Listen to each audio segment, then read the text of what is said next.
ஆண்டவரும் உலக ரட்சகருமாகிய இயேசு கிறிஸ்துவின் నామమున இந்த మాల వేళలో உங்கள் யாவருக்கு అన్பிన్ నల్వార్తికల్. దేవుడును లోక రక్షకుడైనటువంటి యేసుక్రీస్తు నామములో ఈ సాయంకాలపు వేళలో చేరి వచ్చిన మీ అందరికీ వందనాలు తెలియజేస్తున్నాను.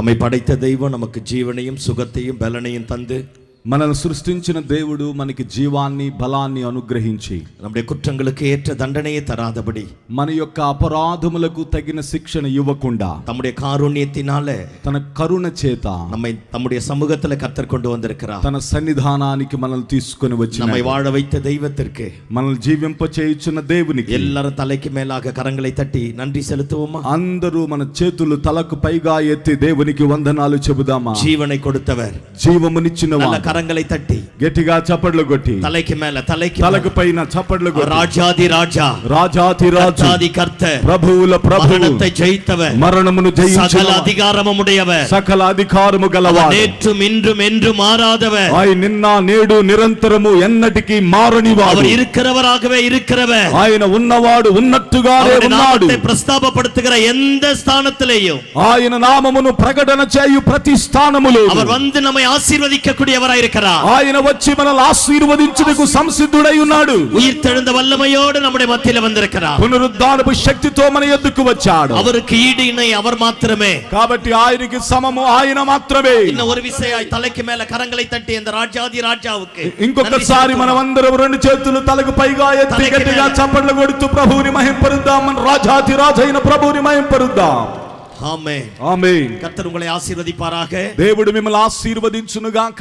இந்த நல்ல நாளிலே கர்த்தர் என்னையே கொண்டு வந்தபடினாலே ஆண்டவருக்கு நன்றியை தெரிவித்துக் ఈ கொள்கிறேன். మంచి సమయంలో దేవుడు నన్ను కూడా తీసుకొని వచ్చినందుకు నా దేవునికి వందనాలు తెలియజేస్తున్నాను. அன்பான ரெவரண்ட் டாக்டர் ஆர்.எஸ். டானியல் ஐயா அவர்களுக்கும் ரெவரண்ட் அன்பரஸ் ஐயா அவர்களுக்கும் இயேசு கிறிஸ்துவின் நாமத்தினால நன்றிகளையும் வாழ்த்துதல்களையும் தெரிவித்துக் கொள்கிறேன். ప్రియులైనటువంటి రెవరెండ్ డాక్టర్ ఆర్.ఎస్. డానియల్ గారికి అలాగనే ప్రియులైనటువంటి రెవరెండ్ అన్బరసయ్య గారికి ప్రత్యేకంగా వందనాలు. இந்த ஸ்தல சபையினுடைய போதகர் ரெவரண்ட் சாம்சன் ஐயா அவர்களுக்கும் இயேசுவின் நாமத்தினால நன்றிகளையும் வாழ்த்துதல்களையும் தெரிவித்துக் கொள்கிறேன். ఈ ప్రాంతంలో సేవ చేస్తున్న దేవుని సేవకులు శాంసనయ్య గారికి ప్రత్యేకంగా వందనాలు. இந்த மேடையில் అమర్ந்திருக்கிற எல்லா பரிசுத்தவான்களுக்கும் கீழே இருக்கிற எல்லா சபை பிதாக்களுக்கும் இயேசுவின் நாமத்தினால நன்றிகளை தெரிவித்துக் கொள்கிறேன். ఈ వేదిక మీద కూర్చుండి ఉండిన దైవ సేవకులకుని కుడి భాగంలో కూర్చుండి ఉండిన దేవుని సేవకులందరికీ యేసయ్య నామములో వందనాలు. ஆண்டவருடைய பரிசுத்த நாமம் மகிமைப்படுவதாக. దేవుని పరిశుద్ధ నామము మహిమపరచబడును గాక. ஆண்டவரை போல நல்ல தெய்வம் யாருமே கிடையாது.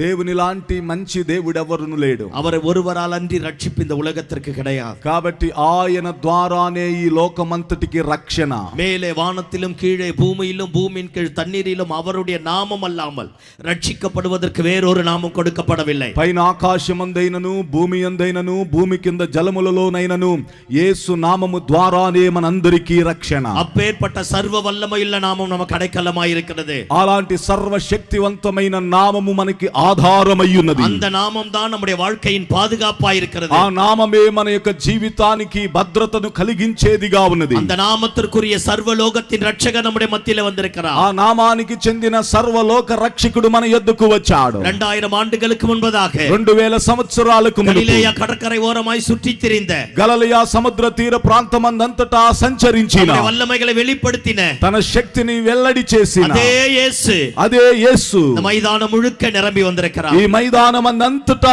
నిండి ఉన్నాడు. వస్త్రத்தின் தொங்கல் இங்கு முழுக்க நிரம்பி இருக்கிறது. ఆయన వస్త్రపు చెంగంతా ఈ మైదానమంతా నిండి ఉంది. அவருடைய అద్భుత క్రియలు நம்முடைய మధ్యలో வெளிப்பட போகிறது. ఆయన అద్భుత క్రియ మన మధ్య వెల్లడి కానయ్యున్నది. நம்முடைய ஜெபத்தை கேட்க, మన ప్రార్థన వినటానికి, நமக்கு ஒரு అద్భుతங்களை செய்ய, మనకు ఒక అద్భుతాన్ని చేయడానికి, நமக்கு எதிராக இருக்கிற நுகங்களை உடைக்க, మనకి విరోధముగా ఉండిన కాడులను విరగొట్టడానికి அந்த மகிமையுள்ள தெய்வம் நம்முடைய మధ్యలో வந்திருக்கிறார். ఆ మహిమ కలిగిన దేవుడు మన యొద్దకు వచ్చాడు. ஒரு நிமிடம் எல்லாரும் எழும்பி நின்று మనందరం ఒక్క నిమిషం లేచి నిలబడి மீண்டுமாய் வரவேற்கத்தக்க విధத்தில் మనందరం కూడా ఆయన్ని సాదర స్వాగతముతో ఆహ్వానించినట్లుగా, ఆయన రాజాతి రాజు, அவருக்கு முன்பதாக எல்லாரும் எழும்பி நின்று ఆయన ముందు అందరూ లేచి నిలబడి రెండు కరங்களை వానத்திற்கு நேராக உயர்த்தி రెండు చేతుల ఆకాశము తట్టెత్తి நாங்கள் உம்மை வரவேற்கிறோம் ஆண்டவரே என்று சொல்லுவோம். అయ్యా మేము మిమ్మల్ని ఆహ్వానిస్తున్నామయ్యా అని చెప్పండి. நாங்கள் உம்மை வரவேற்கிறோம் ஆண்டவரே. అయ్యా నాయనా మీరు రండని మేము కోరుకుంటున్నామయ్యా. సర్వలోకத்தின் தெய்வமே, సర్వలోక దైవమా, மரணத்தை ஜெயித்தவரே, మరణమును జయించిన వాడా,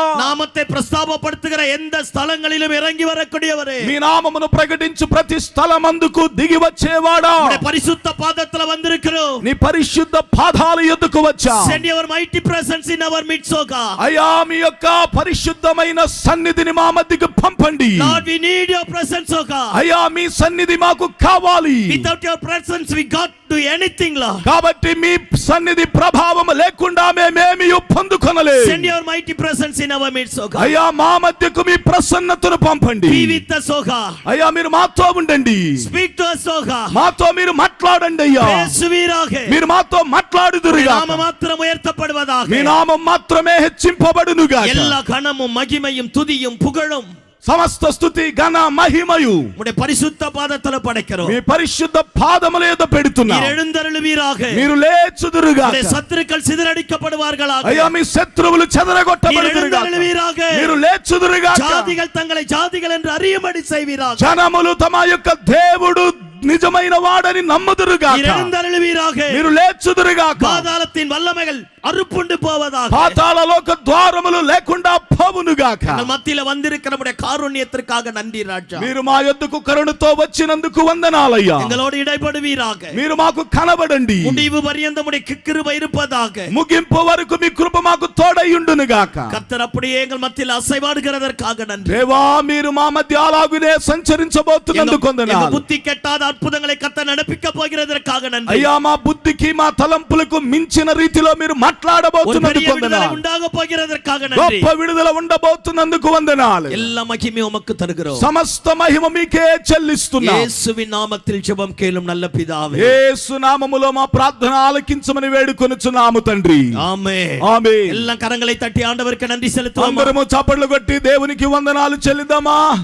దయవాయి நாம் అమర్ந்து కొల్లుவோம். దయచేసి అందరూ మీ స్థానములో కూర్చోనండి. ஆண்டவர் உங்களை ஆசீர்வதிப்பாராக. దేవుడు మిమ్మల్ని ఆశీర్వదించునుగాక. மீண்டுமாக அனைத்து பரிசுத்தவான்களுக்கும் మరొకమారు ఉండిన పరిశుద్ధులైన అందరికీ, எல்லா சபை பிதாக்களுக்கும், సంఘ పెద్దలైన వారందరికీ యేసువిன் నామத்தினால నన్றிகளை வாழ்த்துதலை தெரிவித்துக் கொள்கிறேன். యేసయ్య నామములో వందనాలను చెల్లిస్తున్నాను. I thank God Pastor Laban அவர்கள். ప్రత్యేకంగా లాభాన్ గారి కొరకై వందనాలు. ஒரு நல்ல అద్భుతமான దేవ మనుஷன், ఒక అద్భుతమైన దేవుని நல்ல మనిషి, மொழிபெயர்ப்பாளர், మంచి తర్జుమాదారుడు. அவர் இல்லனா நாங்க என்ன பேசறோம்னு உங்களுக்கும் தெரியாது. కాబట్టి ఆయన లేని ఎళ్ళ నేనేం మాట్లాడతానో இந்த நல்ல தேவ மனுஷனுக்கு கரங்களை தட்டி ஆண்டவருக்கு நன்றி செலுத்துவோமா? ఈ సేవకుని బట్టి దేవునికి వందనాలు చెల్లిద్దామా? చప్పట్లు కొట్టి ఆమేన్. హల్లెలూయా.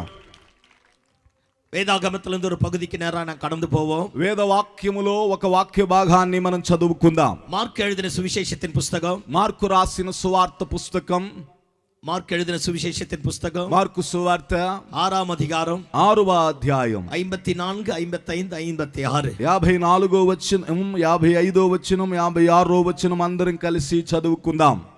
మార్కు எழுதின సువిశేషத்தின் పుస్తకం 6వ అధ్యాయం, మార్కు సువార్త 6వ అధ్యాయం 54, 55, 56.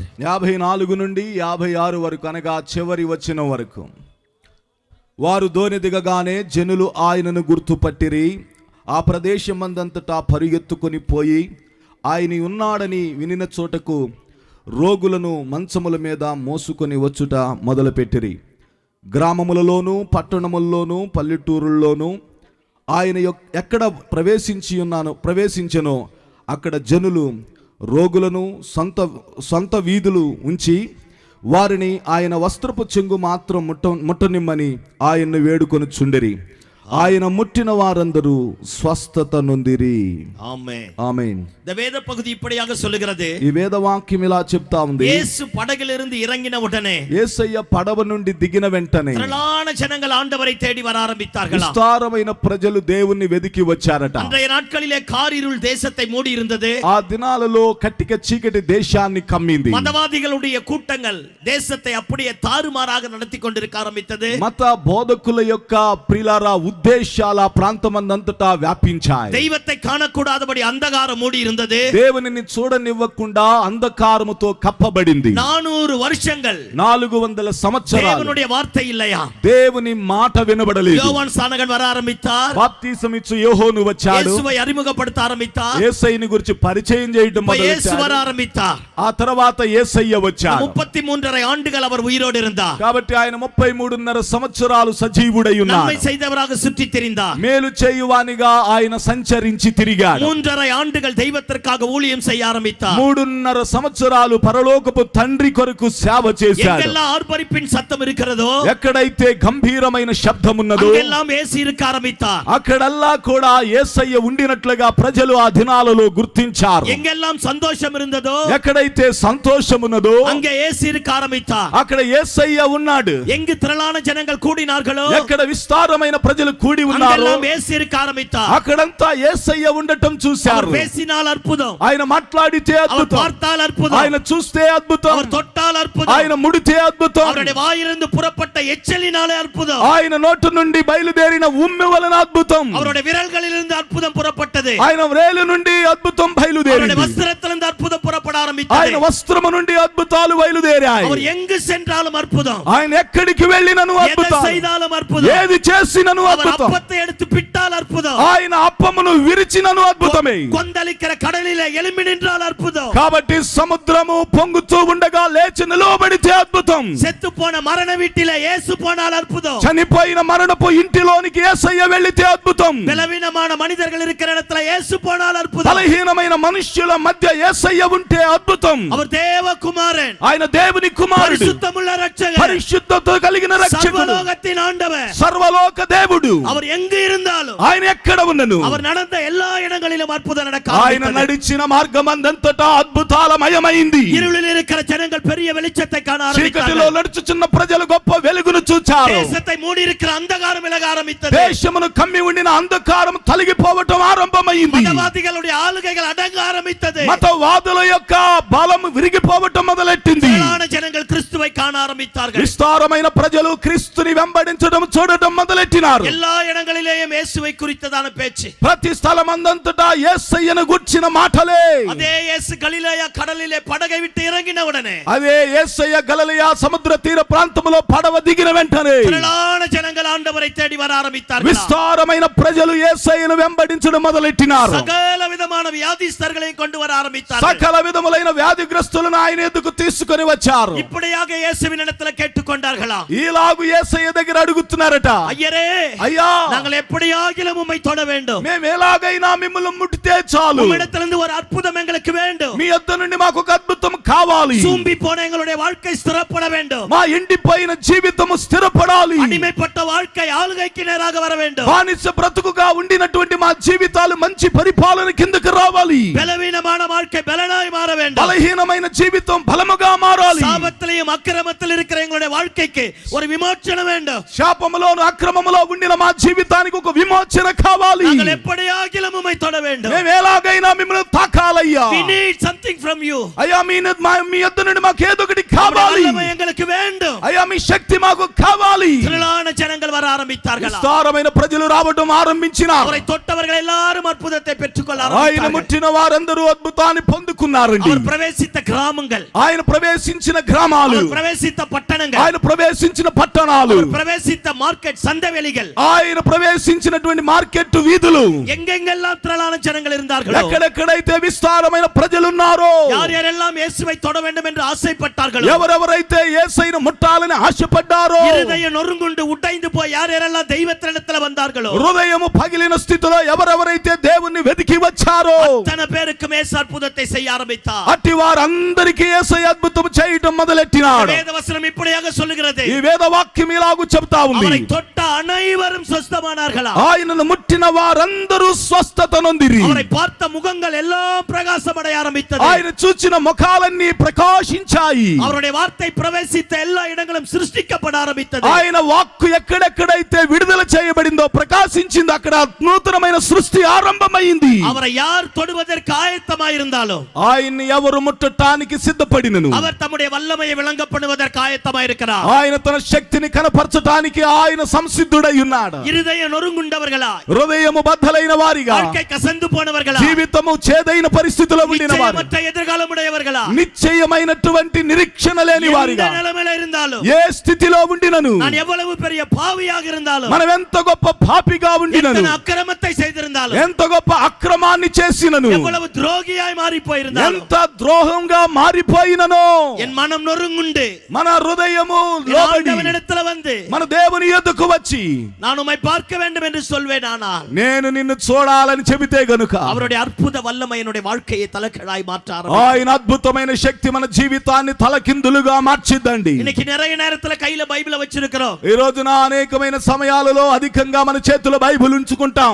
ఆలయத்திற்கு పోகிறோம், ఆలయానికి వెళతాం, పరంపర క్రైస్తవர்களாக இருக்கிறோம், తరతరాలుగా క్రైస్తవులుగా జీవిస్తాం, ముఖ్య పొరుపుகளிலே వహిக்கிறோம், ముఖ్యమైనటువంటి బాధ్యతలను వహిస్తాం, సంతతియాய் క్రీస్తుவை அறிந்தவர்களாக இருக்கிறோம், తరతరాలుగా క్రీస్తుని గూర్చి విన్నటువంటి వారిగా ఉంటాం. ஆனாலும் சில வேளைகளிலே நம்முடைய வாழ்க்கையில் அற்புதங்கள் இல்லை. కానీ కొన్ని సందర్భాలలో మన జీవితాలలో అద్భుతాలు జరగలేదు. சில బలవీనங்கள் நம்மை விட்டு విలగவில்லை. కొన్ని బలహీనతలు మనల్ని విడిచిపోలేదు. சில ఎదుర్మறையான సూழ்நிலைகள் మారவில்லை. కొన్ని వ్యతిరేకమైన పరిస్థితులు మారటం లేదు. ஒரு சாபம், ఏదో ఒక శాపం, ஏதோ ஒரு பாவம், ఏదో ఒక పాపం நம்முடைய வாழ்க்கையை நிலைக்குலைய செய்கிறது. మన జీవితాన్ని స్థిరత లేకుండా చేస్తా ఉంది. நம்மால அடுத்த ప్రమోషన్కు పోగ முடியல, మనం ఆ పై తరగతికి వెళ్ళలేకపోతున్నాం, அடுத்த పరిమాణத்துல వలర முடியல, ఆ తర్వాత పరిధిలోనికి ఎదగలేకపోతున్నాం. 5 అడి ఏర్నా 10 అడి వలికి విడరం. కాబట్టి 5 అడుగులు ముందుకు వెళితే 10 అడుగులు కిందకి వస్తున్నాం. ఎందుకని? திரளான ஜனங்கள் இயேசு பின்னாடி போனாங்களா, విస్తారమైన ప్రజలు యేసయ్యను వెంబడించి వెళ్ళారట. போன ஒருவரும் அற்புதத்தை பெறல, వెళ్ళిన వారందరూ అద్భుతాన్ని పొందుకోలేదు. ஆனா யார் இயேசுவை தொட்டார்களோ, కానీ ఎవరైతే యేసయ్యను ముట్టినారో, யாருடைய கண்ணீர் இயேசுவை தொட்டதோ, ఎవరి కన్నీరు యేసయ్యను ముట్టిందో, யாருடைய ஜெபம் இயேசுவை தொட்டதோ, ఎవరి ప్రార్థన యేసయ్యను ముట్టిందో, யாருடைய అర్పణిப்பு இயேசுவை தொட்டதோ, ఎవరి సమర్పణ యేసయ్యను ముట్టిందో, అతని పేరుடைய வாழ்க்கையிலே அற்புதம் நடக்க ஆரம்பித்தது. అంతమంది జీవితాలలో అద్భుతం జరగటం ఆరంభమైంది. இந்த நல்ல நாளிலே, ఈ మంచి సమయములో திரளான ஜனங்களைப் போல நாமும் வராதபடி, విస్తారమైనటువంటి ప్రజల వలె మనమును ఈ స్థలానికి రాకుండా எப்படியாகிலும் இயேசுவை தொட முயற்சிப்போமே. ఎలాగైనా యేసయ్యను ముట్టడానికి ప్రయత్నం చేద్దాం. நம்முடைய కన్నీరు அவரை தொடட்டுமே, మీ కన్నీరు ఆయన తాకనివ్వండి. நம்முடைய అంగలార్పు தொடட்டுமே, మన యొక్క అంగలార్పు ఆయన తాకనివ్వండి. நம்ம எதிர்பார்க்கிற காரியம் அவரை தொடட்டுமே. మనం ఎదురు చూస్తున్న కార్యం ఆయన அவரை తాకనివ్వండి. தொட்டுட்டா ఆయన ముడితే அவர் அடுத்த ஸ்டெப் எடுத்து வைக்க மாட்டார், ఆ తర్వాత స్టెప్ తీసి పెట్టడు, அப்படியே நின்னுடுவார். అలాగునే ఆగుతాడు ఆయన. நம்ம கூப்பிட்டு మనల్ని పిలిచి எல்லாருக்கும் முன்னாடி கனப்படுத்தி అందరి ముందు ఘనపరిచి நாம் அவருடைய பிள்ளைகள் என்பதை நிரூபிக்க போதுமானவராக இருக்கிறார். మనము ఆయన పిల్లలని నిరూపించడానికి ఆయన సరిపోయిన వాడై ఉన్నాడు. இதே போலதான் இயேசு ஒரு நாள் 3 நாள் கூட்டம் நடத்திட்டு இருக்கிறார் மலை மேல. ఇదే విధంగా కొండ మీద యేసయ్య 3 దినాలు కూడిక జరిపిస్తున్నాడు. 5000 పురుషర్మార్ வந்தார்களா, 5000 మంది పురుషులు వచ్చినారు. மனைவிமார் வந்திருப்பாங்க, ఇదిగో వారి యొక్క సహచరునిలు వచ్చారు, பிள்ளைகள் வந்திருப்பாங்க, పిల్లలు వచ్చారు, திரளான ஜனங்கள். విస్తారమైన ప్రజలు. 3 நாள் இயேசு பிரசங்கம் பண்ணுகிறார். కాబట్టి 3 దినాలు యేసయ్య ప్రసంగం చేస్తున్నాడు. பிரசங்கம் முடிந்த உடனே ప్రసంగం ముగిసిన వెంటనే 52 மீன் 5000 பேருக்கு பங்கிடுகிறார். 5 రొట్టెలు 2 చేపలను ఇదిగో 5000 మందికి పంచాడు. எல்லாரும் திருப்தியா சாப்பிட்டுட்டு అందరూ తృప్తిగా తిని மலையை விட்டு கீழே இறங்குறாங்க. కొండ మీద నుండి కిందకి దిగుతున్నాడు. அந்த மலையின் அடிவாரத்துல ஒரு குஷ்டரோகி ஒருவன் இருக்கிறார். ఆ యొక్క కొండ క్రింద భాగంలో ఒక కుష్టి రోగి ఉన్నాడు. எல்லாரும் இயேசுவை பார்த்துவிட்டு இறங்குகிறார்கள். అందరూ యేసయ్యను చూస్తూ దిగుతున్నారు. இவன் இயேசுவை பார்ப்பதற்காக மேலே ஏறுகிறான். కానీ ఇతడైతే యేసయ్యను చూడటానికి ఆ కొండ ఎక్కుతున్నాడండి. அன்றைய நாட்களிலே குஷ்டரோகம் ஒரு சபிக்கப்பட்ட வியாதி. ఆ దినాలలో కుష్టి రోగం అనేది ఒక శాపకరమైన వ్యాధి. ஒருவனுக்கு குஷ்டரோகம் வந்துவிட்டால் ఒకరికి కుష్టి రోగం వస్తే அவன் குடும்பத்தோடு இருக்கக்கூடாது, అతడు కుటుంబముతో ఉండకూడదు, அவன் கிராமத்தில் இருக்கக்கூடாது, అతడు గ్రామములో ఉండకూడదు, పట్టణத்தில் అతడు இருக்கக்கூடாது, పట్టణములో ఉండకూడదు, பாளையத்திற்கு புறம்பாக வெளியே అతడు அனுப்பிவிடுவார்கள். పాలెము వెలుపలికి పంపివేస్తారు. மழையில நனைவான், ఇదిగో మంచులో తడుస్తాడు, பனியில நனைவான், ఇదిగో వర్షములో తడుస్తాడు. வனாந்தரம் தான் அவனுடைய வாழ்க்கை. అరణ్యమే అతని జీవితం. அவன் உள்ளே வர முடியாது, ఇక లోపలికి రాలేడు. ஏன்னா அவன் சபிக்கப்பட்டவன். ఎందుకంటే అతను శపించబడిన அந்த వాడు. வியாதி சபிக்கப்பட்ட ఆ வியாதி, వ్యాధి శాపగ్రస్తమైన அது వ్యాధి. தீட்டானது, అది వాసన కొట్టేది, அருவருப்பானது. అది అసహ్యమైనది. அவன் உள்ளே வர முடியாது. లోపలికి రానివ్వదు. எவ்வளவுதான் நேசிக்கிற மனைவியானாலும், ఎంతగా ప్రేమించే భార్య అయినను, எவ்வளவுதான் நேசிக்கிற பிள்ளைகளானாலும், ఎంతగా ప్రేమించే పిల్లలైనను, அவன் எவ்வளவு கோட்டீஸ்வரனா இருந்தாலும், అతడు ఎంత కోటేశ్వరుడైనను, அவன் பாளையத்திற்கு புறம்பாக போக ஆரம்பிப்பான். అతడు పాలెము వెలుపలికి వెళ్ళటం మొదలు పెడతాడు. அவன் ஊருக்குள்ள வர முடியாது. అతడు ఊరిలోనికి రాలేడు. நம்மை மாதிரி வாழ முடியாது. మనలాగా జీవించలేడు. ஒருவேளை அவனுக்கு பசி எடுத்துட்டா, ఒకవేళ అతనికి ఆకలైతే தான் தலையில முக்காடு போட்டுட்டு, అతడు తన ముఖం మీద ముసుగు వేసుకొని, தான் వసిக்கிற அதே தெருவுல, అతడు నివసిస్తున్న అదే వీధిలో, அதே கிராமங்களில், అదే గ్రామాలలో தீட்டு தீட்டு தீட்டுன்னு சத்தமா கத்திட்டு வருவான். ఇదిగో నేను అపవిత్రుడను అపవిత్రుడనని అరుచుకుంటూ వస్తాడు. பாருங்க, அப்பத்தை வச்சிருக்கிறவங்க தூக்கி வெளியே வீசிட்டு கதவை சாத்திடுவாங்க. ఇదిగో అప్పమును ఉంచుకున్న వారు తలుపు తీసి అప్పమును బయటికి విసిరివేసి వెంటనే తలుపేసుకునేవారు. திரும்ப வரும்போது அந்த அப்பங்களை பொறுக்கிட்டு அப்படியே போக ஆரம்பிப்பான். ఇదిగో ముందుకు వెళ్ళి మరలా తిరిగి వచ్చేటప్పుడు ఆ విసిరివేయబడిన అప్పములన్నీ ఏరుకొని మరలా పాలెము వెలుపలకు వెళ్ళి తినేవాడు. யாரும் அவன் கூட பேச முடியாது, ఎవరు అతనితో మాట్లాడకూడదు, யாரும் அவனை தொட முடியாது, ఎవరు అతనితో ముట్టకూడదు. ஏன்னா அது ஒரு பெரிய சபிக்கப்பட்ட வியாதி. ఎందుకంటే అది గొప్ప శపించబడిన వ్యాధి. அந்த அப்பத்தை பொறுக்கிட்டு அப்படியே அழுதுட்டு போவான். కాబట్టి ఆ యొక్క అప్పములను ఏరుకొని అలాగే ఏడ్చుకుంటూ వెళ్ళేవాడు. வனாந்தரம் தான் அவன் வாழ்க்கை. అరణ్యమే అతని జీవితం. உள்ள வரவே முடியாது, లోపలికి రావటానికే కుదరని పరిస్థితి. தேசத்தை விட்டு பிரிச்சிரும், దేశము నుండి వేరు చేసి, குடும்பத்தை விட்டு பிரிச்சிரும், కుటుంబము నుండి వేరు சபையை చేసి, விட்டு பிரிச்சிரும், సంఘము నుండి వేరు చేసి தனிமைப்படுத்தப்பட ஆரம்பிப்பான். తను తాను ఒంటరి కావటం నేర్చుకుంటాడు. நான் குஷ்டரோகிகளோடு வாழ்ந்திருக்கிறேன், నేను కుష్ఠరోగులతో జీవించాను, குஷ்டரோகிகளோட ஊழியம் செஞ்சிருக்கிறேன், కుష్ఠరోగుల మధ్య సేవ చేశాను, அவர்களோடு படுத்திருக்கிறேன். వారితో నేను పండుకున్నాను. பயங்கர கொடுமையானது. అది ఒక భయంకరమైన కఠినమైనది. It is a painless hell. అది ఒక నొప్పి తెలియనటువంటి నరకము లాంటిది. வலியே இருக்காது, నొప్పే ఉండదండి. குஷ்டரோகம் ஒரு மனுஷனுக்கு வந்துட்டா, కుష్ఠరోగం ఒక మనిషినికి వస్తే, எனக்கு இந்த விரல்ல வந்துட்டா, నాకు ఈ వేలు గనక వస్తే, இந்த விரல் முழுக்க மறுத்துரும், ఈ యొక్క ఏలు మొత్తం ఈ చెయ్యి మొత్తం మద్దుబారిపోయింది. இந்த விரல் எல்லாமே ఈ చేతులన్నీ அப்படியே சுருங்கி போயிடும், అలాగూ కృషించుకొని పోతాయి. அதோட உருவத்தை இழந்துரும். కాబట్టి దాని ఒరిజినల్ రూపాన్ని కోల్పోద్ది. இங்க எனக்கு కుష్ఠరోగం வந்துட்டா, అక్కడ కుష్ఠరోగం వస్తే இந்த கை முழுக்க மறுத்து போயிடும், ఆ యొక్క చెయ్యి భాగం అంతా కూడా స్పర్శ లేకుండా అయిపోతది. கத்தியால குத்தினாலும் வலிக்கா, కత్తితో పొడిచినను నొప్పి ఉండదు, பிளேட் எடுத்து அறுத்தாலும் வலிக்கா, బ్లేడ్ పెట్టి చెక్కినను నొప్పి ఉండదు. ஆனா காயம் இருக்கும், కానీ గాయం ఉంటది, சீடு இருக்கும், ఇదిగో ఆ యొక్క చీము కారుతది, రక్తం இருக்கும், రక్తం కారుతది, ஆனா பெயின் இருக்கா. కానీ నొప్పి ఉండదండి. நானும் செத்த பிரேதமும் ஒன்றுதான். ఇదిగో అతడును చనిపోయినటువంటి ఇదిగో శవము ఒకటే. என்ன இப்படி அடிச்சா வலிக்கணும், ఇదిగో ఇతడు నన్ను కొట్టారనుకోండి, నాకు నొప్పి కలగాలి. அவன் தானா మనిషి, అతడే మనుష్యుడు. இப்படி என்ன அடிச்சா வலிக்கலடா. ఇదిగో ఇలా కొడితే నొప్పి లేకపోతే, நரகமும் ஒண்ணுதான், செத்து போன பிணமும் ஒண்ணு. కాబట్టి నరకమైనా ఒకటే, చనిపోయిన శవమైనా ఒకటే. பாவமும் அதே போலதான். పాపము కూడా అలాంటిదే. முதல் முறை செய்யும் போது ஒரு மாதிரியா தான் இருக்கும், మొట్టమొదటిగా చేసినప్పుడు ఒక మాదిరిగా ఉంటది. தொடர்ச்சியா செய்ய செய்ய செய்ய కొనసాగించి చేయగా நம்முடைய இருதயம் உணர்வற்று போயிடும், మన హృదయం స్పృహను కోల్పోతది. கொஞ்சம் கொஞ்சமா மறுக்க ஆரம்பிக்கும், కొంచెం కొంచెంగా స్పృహను కోల్పోతదండి. நம்முடைய வாழ்க்கையை நாசமா மாத்திரும், మన జీవితాన్ని నాశనం చేసేస్తది. குடும்பத்தை விட்டு பிரிச்சிரும், కుటుంబం నుండి వేరు చేసేస్తది. மனைவி பிள்ளைகளை விட்டு பிரிச்சிரும், భార్య భర్తలను వేరు చేస్తది. சபையை விட்டு பிரிச்சிரும், సంఘము నుండి వేరు చేస్తది. ஊரை விட்டு பிரிச்சிரும், ఊరు నుండి వేరు చేస్తది. We are away from the territory. మనము మన సరిహద్దుల నుండి దూరముగా పారిపోయిన పరిస్థితిలో మారిపోతాం. Because of sin. కారణం పాపము பிரிச்சிரும், అది మనల్ని వేరు చేస్తది. தேவ மகிமையை காண செய்யாது, దేవుని మహిమను చూచునట్లు చేయదది. தேவ சத்தத்தை கேட்க செய்யாது, దేవుని స్వరాన్ని విననివ్వదు. நம்மை குறித்த தேவ திட்டத்தை நிறைவேற்றாது, మనల్ని గురించి దేవుని ఉద్దేశాన్ని నెరవేర్చనివ్వదు. நம்மை எதற்காக தேவன் இந்த பூமியில ஜனிப்பித்தாரோ, ఎందుకొరకు దేవుడు మనల్ని ఈ భూలోకంలో పుట్టించినాడో அந்த நோக்கத்தை நிறைவேற்றாதபடி, ఆ ఉద్దేశం నెరవేరకుండా ఉండినట్లుగా பாவము நம்முடைய வாழ்க்கையை அழிச்சிரும், మన జీవితాన్ని నాశనం చేస్తది. நான் அந்த குஷ்டரோகி கேம்ப்ல தங்கி இருந்தேன். నేను కుష్ఠరోగులు ఉండే క్యాంపులో నేను నివసించాను. ஒரு అమ్మ ஒரு பெரிய ஸ்டேட்ல இருந்து வர ஆரம்பித்தாங்க. ఒక ఆమె ఒక మంచి స్టేట్ లో నుండి రావటం அவங்க మొదలెట్టింది. రెడ్డి వంశத்தை சேர்ந்தவங்க. ఆమె రెడ్డి వంశానికి చెందిన ఆమె. భయంకర కోటీశ్వరి. భయంకరమైన కోటేశ్వరురాలు. பாருங்க அந்த நாட்களிலே பெரிய బిజినెస్ మ్యాన్ அவங்க அப்பா. చూడండి ఆ దినాలలో గొప్ప వ్యాపారవేత్త వారి తండ్రి.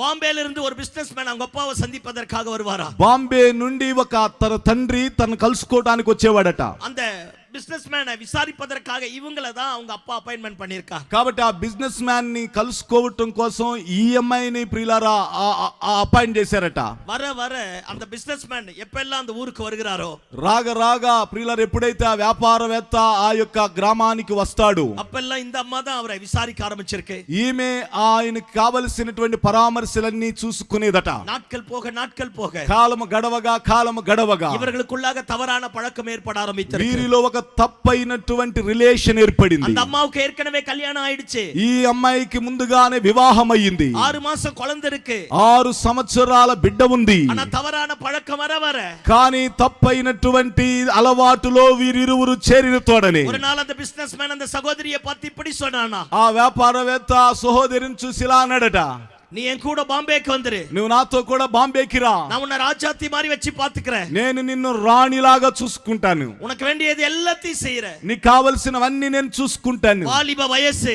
యవ్వన వయస్సు, పాపத்தின் మోహం, పాపము పైన మోహం. பாருங்க வாழ்க்கையை குறித்து அந்த அம்மாவுக்கு ஒண்ணும் தெரியல. చూడండి జీవితమును గురించి ఆమెకు ఏమీ తెలియలేదు. పురుషனை మறந்துடுச்சு, భర్తను మర్చిపోయి, పిల్లలను మறந்துடுச்சு, పిల్లలను మర్చిపోయింది. ஒரு நாள் நடுராத்திரியில ఒక మధ్యరాత్రి పూట எல்லாவற்றையும் విட்டு అన్నిటిని విడిచి அந்த மனுஷனோட బాంబేకి போக ఆరంభించారు. ఆ మనుషునితో బాంబే వెళ్ళింది. 15 ఆండుகள் அந்த అమ్మ బాంబేல இருந்திருக்காங்க. అంతకు ముందు బాంబేలో ఆమె ఉంది. அவன் சுகபோகமாய் வைத்திருந்திருக்கிறான். ఆమెను సుఖభోగాలతో ఆయన తొలతూగునట్లు చూసుకున్నాడు. நன்றாக இருந்திருக்கிறார்கள், మంచిగా ఉన్నారు. ஒரு 15 ఆండుகளுக்கு பின்னாடி ఒక 15 సంవత్సరాల తర్వాత అమ్మవాడి శరీరத்துல ఉరుమాற்றங்கள் ఏర్పడ ఆరంభించింది. ఈమె శరీరములో మార్పులు రావడం ఆరంభమయ్యాయి. తోలెల్లా ఒక మాదిరి మారిపోச்சு. శరీరం పైన ఉండిన స్కిన్ అంతా ఒక మాదిరిగా మారిపోయింది. కై కాలెల్లా కుష్ఠరోగమా మార ఆరంభించింది. కాళ్ళు చేతులన్నీ కుష్టి రోగము సింప్టమ్స్ కనబడాయి. కడసి அந்த అమ్మాவை கொண்டு போய் ஒரு பண்ண வீட்ல அந்த అమ్మాவை అడచిட்டான். చివరిగా ఇదిగో ఒక ఆమెను తీసుకుపోయి ఒక ప్రాంతంలో ఒక చిన్న పాక లాంటి దాంట్లో ఆమెను ఉంచేశారండి. அந்த అమ్మ అదే இடத்துல இருக்குமா. ఆమె అదే స్థలములో ఉండేదట. వేలకారన அந்த అమ్మాவை கெடுப்பானா. కాబట్టి పనివారు కూడా ఆమెతో ప్రియులార తప్పుగా నడుచుకునేవారు. சாப்பாடு போட மாட்டாங்களா, భోజనం పెట్టేవారు కాదట. அப்பதான் அந்த అమ్మ தன்னுடைய பழைய வாழ்க்கையை நினைக்க ஆரம்பித்தது. అప్పుడు ఆమె తన పాత జీవితాన్ని జ్ఞాపకం చేసుకోవడం మొదలెట్టింది. ஒரு பெரிய కోటీశ్వరునుடைய మగ, ఒక పెద్ద కోటేశ్వరుని యొక్క కుమార్తె, సెల్వ సీమాటి, ఇదిగో ఐశ్వర్యవంతురాలు కుటుంబంలో పుట్టింది. செய்த பாவம், ఆమె చేసిన పాపం வாழ்க்கையை பிரிச்சு போட்டுடுச்சு. జీవితాన్ని వేరు చేసేసిందండి.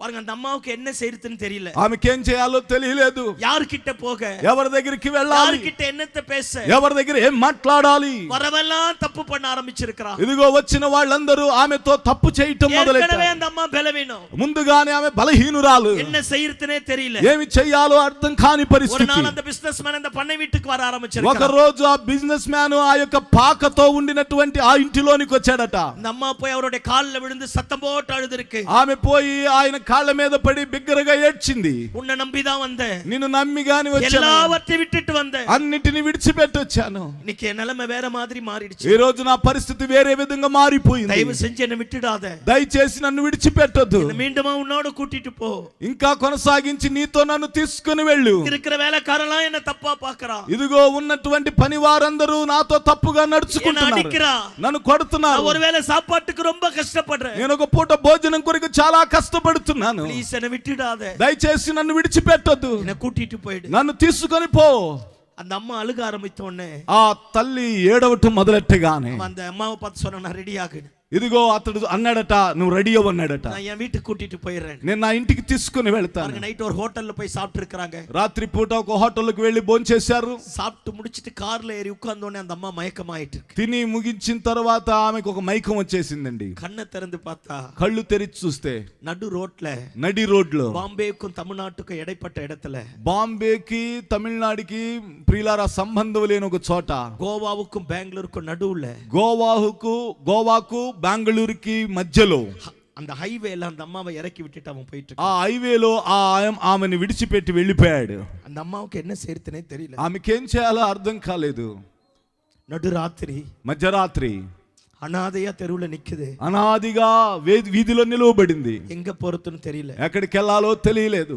வரவங்க எல்லாம் தப்பா நடக்க ஆரம்பிச்சிருக்கான். ఆమెను చూసిన వారు వచ్చిన వారందరూ ఆమెతో తప్పుగా నడుచుకోవటం మొదలెట్టారు. 2 நாளாச்சா சாப்பிட்டு, 2 రోజులైందట భోంచేసి. அப்படியே அந்த ஹைவேல நடக்க ஆரம்பிச்சிருக்கு. అలాగే హైవేలో నడవటం మొదలెట్టింది. ரொம்ப தூரத்துல ஒரு சிலுவையை பார்த்து, చాలా దూరాన ఒక సిలువను చూచి அந்த అమ్మా ஆண்டவரை பார்த்து இப்படி சொல்லிச்சா, ఆమె దేవుని చూసి ఇలా చెప్పిందట, நான் படிச்ச ஸ்கூல்ல எல்லாம் உங்ககிட்ட தான், అయ్యా నేను చదివిన స్కూళ్ళన్నీ నీ దగ్గరే, வாழ்க்கையில ஏற்பட்ட అయ్యా జీవితంలో ఏర్పడిన தவறான பழக்கங்களினாலே, తప్పైన అలవాటుల వలన, பாவத்தினாலே, పాపము వలన என் வாழ்க்கையை தொலைச்சிட்டேன். నా జీవితాన్ని నేను పాడు చేసుకున్నాను. நீங்க உண்மையான ఆండవరా இருந்தா, నీవు నిజమైన దేవుడవైతే என் வாழ்க்கையை மாற்றுங்க, నా జీవితాన్ని మార్చండి. நான் மீண்டுமாய் சாவதற்குள்ளாக, అయ్యా ఇక మీదట నేను చావటానికంటే మునుపు என் பிள்ளையை நான் போய் பார்க்கட்டும், నా బిడ్డను నేను పోయి చూడాలి, என் குடும்பத்தை நான் போய் నా பார்க்கட்டும். కుటుంబాన్ని నేను చూడాలి. பாருங்க, அந்த அம்மா చూడండి, ఆమె నడు రోడ్ల నిన్ను అழுது జపం பண்ணி முடிச்சிட்டு నడి రోడ్లో నిలవబడి ప్రార్థన చేసి ముగించిన తర్వాత சிலுவை தெரிந்த இடத்துக்கு போயிருக்கு. ఆ సిలువ వెలుగుతున్న స్థలానికి పోయింది. அது ஒரு பெரிய ரோமன் கேத்தலிக் இன்ஸ்டிடியூషన్. అదొక పెద్ద రోమన్ కేథలిక్ వారి యొక్క సంస్థ. அந்த అమ్మ కదవ తట్టిన ఉడనే, ఆమె తలుపు తట్టిన వెంటనే உள்ள இருந்து வந்து உள்ள அந்த అమ్మాவை கூட்டிட்டு போயிருக்கு. లోపల నుండి కొందరు వచ్చి ఆమెను లోపలికి அந்த తీసుకువెళ్ళారు. ఫాదర్ பார்த்து அந்த అమ్మ இப்படி கேட்டுச்சா, ఆ ఫాదర్ ని చూసి ఈమె అలా అడిగిందట, எனக்கு பயங்கரமா பசிக்குது, నాకు భయంకరంగా ఆకలి అవుతుందయ్యా, எனக்கு సాపాడు கொடுங்க, నాకు భోజనం పెట్టండి. சாப்பிட்டு முடிச்ச உடனே சொல்லுச்சா, భోంచేసి ముగించిన వెంటనే చెప్పిందట, இது வரைக்கும் என்ன பார்த்தவெல்லாம் கெடுத்துட்டான், ఇప్పుడు వరకు నన్ను చూసిన వారందరూ నన్ను చెడిపారు, நீங்களும் சோறு போட்டதுனால கெடுப்பீங்களோ, నీవు భోజనం పెట్టినందువల్ల మీరు కూడా నన్ను చెడగొడతారా అని అందట. என்ன கெடுத்துறாதீங்க, నన్ను పాడు చేయొద్దు, நான் ஏற்கனவே கெட்டு போனவன், నేను ముందుగానే పాడైపోయాను, என் வாழ்க்கையை தொலைச்சிட்டேன், నా జీవితాన్ని నేను ఎదురుకాలத்தை చెడగొట్టుకున్నాను, తొలచిట్టే. నా భవిష్యత్ కాలాన్ని చెడగొట్టుకున్నాను. அந்த ஃபாதர் சத்தம் போட்டு அழுதுட்டாரா. ఆ ఫాదర్ గట్టిగా ఏడ్చాడట. 6 மாசம் கூட வச்சிருந்து 6 మాసాలు తనతో ఉంచుకొని கடைசி அந்த கேம்ப் సెంటర్కి வந்துட்டாங்க. చివరిగా క్యాంప్ సెంటర్ కి పంపించారు. பக்கத்துல நாங்க ஊழியம் செஞ்சிட்டு இருந்தோம். ఇదిగో ఆ ప్రాంతంలో పక్కన మేము సేవ చేస్తున్నాం. அங்க காலையில 8 மணிக்கெல்லாம் அந்த அம்மா வந்துரும் சர்ச்சுக்கு. ఉదయం 8 గంటలకల్లా ఆమె మందిరానికి వచ్చేది. చర్చికుள்ள வரவே வராது, చర్చి లోపలికి రానే రాదు, చర్చికి வெளியே தான் உட்காரும், చర్చి వెలుపలే బయట కూర్చునేది. கை கால் எல்லாம் கட்டு போட்டுட்டு இருக்கோம், కాళ్ళు చేతులన్నీ కట్లు కట్టుంటాయి, நல்லா நடக்க మంచిగా నడవలేదు. ஒரு நாள் காலையில போய் அந்த అమ్మ పక్కத்துல உட்கார்ந்துட்டு, ஏம்மா உனக்கு పాదిயில வந்த வியாதியா, నేను ఒక రోజు ఉదయాన్నే వెళ్ళి ఆమె పక్కన కూర్చొని, అమ్మా ఏంటమ్మా నీకు నీ జీవితంలో సగభాగములో వచ్చిన వ్యాధి, ఈ వ్యాధి పరంపరயான வியாதியா లేక తరతరాలుగా మీ ఇంట్లో వస్తున్న వ్యాధి అని అడిగాను. அப்பதான் அந்த అమ్మ అழுதுட்டு தான் வாழ்க்கையை சொல்ல ஆரம்பித்தது. అప్పుడు గాని ఆమె ఏడవటం మొదలెట్టి ఆమె జీవిత వృత్తాంతాన్ని చెప్పటం మొదలెట్టింది. ஐயா பாவம், అయ్యా పాపం நம்முடைய வாழ்க்கையை பிரிச்சிரும், మన జీవితాన్ని వేరు చేస్తది, தெய்வத்தை விட்டு பிரிச்சிரும், దేవుని నుండి వేరు చేస్తది, குடும்பத்தை விட்டு பிரிச்சிரும், కుటుంబం నుండి వేరు చేస్తది, உறவுகளை விட்டு பிரிச்சிரும், బంధాల నుండి వేరు చేస్తది, சபையை விட்டு பிரிச்சிரும், సంఘము నుండి వేరు தேவ చేస్తది, దర్శనத்தை విట్టు பிரிச்சிரும். దేవుని దర్శనము నుండి వేరు చేస్తది. பாவம் கொடுமையானது, పాపము కఠినమైనది, பாவம் வாசற்படியில படுத்திருக்கும், పాపము ద్వారము నొద్దనే పండుకొని ఉంటది, பாவம் செய்கிற ஆத்துமா சாகும், పాపము చేసే ఆత్మ చనిపోతది. நம்முடைய பாவங்களை மன்னிக்கத்தான் இயேசு பரலோகத்தை விட்டு பூலோகத்திற்கு வந்தார். కాబట్టి మన పాపములను క్షమించడానికి యేసు క్రీస్తు ప్రభువు పరలోకము నుండి భూలోకానికి దిగి వచ్చాడు. ஒருவேளை தெய்வத்தை விட்டு நாமும் பிரிந்து போயிருக்கலாம், ఒకవేళ మనమును దేవుని విడిచి వేరైపోయి ఉండవచ్చు, பேருக்கு கிறிஸ்தவ குடும்பமா இருந்திருக்கலாம், పేరుకి క్రైస్తవ కుటుంబమై ఉండొచ్చు, மதவாதிகளைப் போல தெய்வத்தை தேடுகிறவர்களாக இருக்கலாம், మత సంబంధుల వలె దేవుని వెంబడిస్తుండొచ్చు. பாவம் பிரிச்சிரும், పాపము వేరు చేస్తది. ஆனா ஆண்டவருடைய பெரிய கிருபை, కానీ దేవుని మహా గొప్ప కృప, அந்த அம்மா ரட்சிக்கப்பட ஆரம்பித்தார். ఆమె రక్షించబడడం ఆరంభించింది. అమ్మావుடைய మగన్ చెన్నై పట్టణத்துல విల్లివాக்கம் அப்படிங்கிற இடத்துல இருக்கிறா. ఆమె కుమారుడు విల్లివాకం అనే ప్రాంతంలో చెన్నైలో ఉన్నాడు. కడసియా கொண்டு போய் மகனோடு சேர்த்தாச்சு. చివరగా తీసుకుపోయి తన కుమారునితో ఆమెను కలిపాం. మరికిపోదు அந்த అమ్మ తన పిల్లయోడ దా இருக்க ఆరంభితా. మరణించబోయేటప్పుడు ఆమె తన బిడ్డలతోనే ఉండి మరణించింది. பாருங்க, కుష్ఠరోగం చూడండి, కుష్టి రోగం అది స్పిరిచువల్ లెపసీ మారి, అది ఒక ఆత్మ సంబంధమైన కుష్టి రోగం లాంటిది. வாழ்க்கையை குருடாக்கிடும், ఆత్మ ఆత్మ సంబంధమైన జీవితాన్ని గుడ్డితనాన్ని కలుగజేస్తుంది. பரிசுத்த வாழ்க்கையை கெடுத்து போட்டுடும். పరిశుద్ధ జీవితాన్ని పాడు చేస్తుంది. தெய்வத்தின் சத்தத்தை கேட்க தோணா. దేవుని స్వరాన్ని విననీయకుండా చేస్తుంది. தெய்வத்தை விட்டு நம்ம பிரிச்சிரும். దేవుని నుండి మనల్ని వేరు చేస్తుంది. இந்த குஷ்டரோகியும் ఈ కుష్ఠరోగి மலையின் அடிவாரத்தில் இருக்கிறான். ఇదిగో అతడు కొండ దిగువ ప్రాంతంలో ఉన్నాడు. యేసు 3 நாள் கூட்டத்தை முடிச்சிட்டான். యేసయ్య 3 రోజులు కూడిక ముగించాడు. திரளான ஜனங்கள் திருப்தியானவர்களாய் மலையை விட்டு கீழே இறங்க ஆரம்பித்தார்கள். విస్తారమైన ప్రజలు అక్కడ వర్తమానాన్ని తృప్తి పొంది కిందకి దిగి వస్తున్నారు. மலையின் அடிவாரத்திலிருந்து மேலே இயேசுவை நோக்கி ఈ போகிறான். కొండ దిగువ ప్రాంతం నుండి యేసయ్యను ఎదుర్కోవడానికి ఇతడు వెళ్తున్నాడు. இவனை பார்த்த உடனே எல்லாரும் தீட்டுப்பட்டவர்கள் என்று விலக ఇతను ఆరంభించారు. చూసిన వారందరూ కూడా అపవిత్రుడైన వారు అని అందరూ కూడా తప్పుకోవటం మొదలెట్టారు. நான் ஒருவேளை அந்த குஷ்டரோகியா இருந்திருந்தா, ఒకవేళ నేనే గనక ఆ కుష్ఠరోగి అయి ఉంటే நான் நினைச்சிருப்பேன், నేను అనుకుంటాను, இந்த మనుషங்களே இப்படி பண்றாங்களே, ఈ మనుషులే ఇలా చేస్తున్నారు. அவர் பாவத்தை பாராத பரிசுத்தமுள்ள தெய்வமாச்சே, ఆయన పాపమును లెక్కలో ఎంచనటువంటి పరిశుద్ధుడైన దేవుడే. அவர் என்னை ஏற்றுக்கொள்வாரோ ஏற்றுக்கொள்ள மாட்டாரో, ఆయన నన్ను అంగీకరిస్తాడో అంగీకరించని దేవుడు. அவர் எனக்கு అద్భుతం செய்வாரో செய்ய ఆయన மாட்டாரో, నాకు అద్భుతాన్ని చేస్తాడో చేయడో, ஒரு பெரிய కలకత్తోడ மேலே పోయిరుப்பான். ఒక పెద్ద గందరగోళముతో పైకి వెళ్ళుంటాడు. పక్కతల పోన ఉడనే యేసయ్య పక్కకు వెళ్ళిన వెంటనే యేసువై பார்க்க கூட துணியாமல், యేసయ్యను చూడటానికి వీలు లేనంతగా ఆండవரை பார்த்து இப்படியாக ஜெபிக்கிறான். ప్రియులారా, ఇలాగూ యేసయ్యను దూరము గుండి చూస్తూ ప్రార్థన చేస్తున్నాడు. అయ్యా, ఉమకు సిద్ధమానా, నీ చిత్తమైతే என்னை சொஸ்தமாக்க, నన్ను శుద్ధునిగా చేయమంటున్నాడు. உம்மாலே மட்டும்தான் ஆகும், నీ వలనే మాత్రం అవుతుందయ్యా అన్నాడు. ఆండవரை பார்த்து சொல்லுகிறான், ఓ దేవుని చూసి అంటున్నాడు, நான் செய்த பாவம் என்னை பிரித்து விட்டது, అయ్యా నేను చేసిన పాపము నన్ను విడదీసింది. நான் ఉమ్మాలే పడకపట్టవే, నేను నీ వలన సృష్టింపబడిన you are వాడు. my creator, నీవు నా సృష్టికర్తవు. I am away from your అయ్యా నేను నీ యొక్క సన్నిధానము నుండి దూరం అయ్యాను. மழையில நனையிற, ఇదిగో ఈ మంచులో తడుస్తున్నా, வெயில்ல இருக்கிற, ఈ ఎండలో ఉంటున్నాను, వనాంతరத்துல సుత్తర, ఈ అరణ్యములో తిరుగుతున్నాను. தங்க வீடு இல்ல, ఇదిగో నివసించడానికి ఇల్లు లేదు, பேச ஒரு ஆள் இல்ல, మాట్లాడడానికి ఒక మనిషి లేడు, விசாரிக்க என் பட்சத்துல ஒருவரும் இல்ல, పరామర్శించడానికి నా పక్షంగా ఎవరు లేరు. மேல சாப்பாட்டுக்காக அலையிற, ఒక పూట భోజనం కొరకు తల్లడిల్లుతున్నాను. நீதான் ஆண்டவராச்சே, అయ్యా నీవు దేవుడువు కదా, நீதான் ரட்சகராச்சே, నీవు రక్షకుడువు కదా, நீதான் மனுக்குலத்தின் பாவத்தை சுமந்து தீர்க்க வந்த தேவாட்டுக்குட்டியாச்சே, నీవు మానవ జాతి యొక్క పాపములను పరిహరించడానికి వచ్చిన ఏ దేవుడువు గనుక உமக்கு சித்தமானா, నీ చిత్తమైతే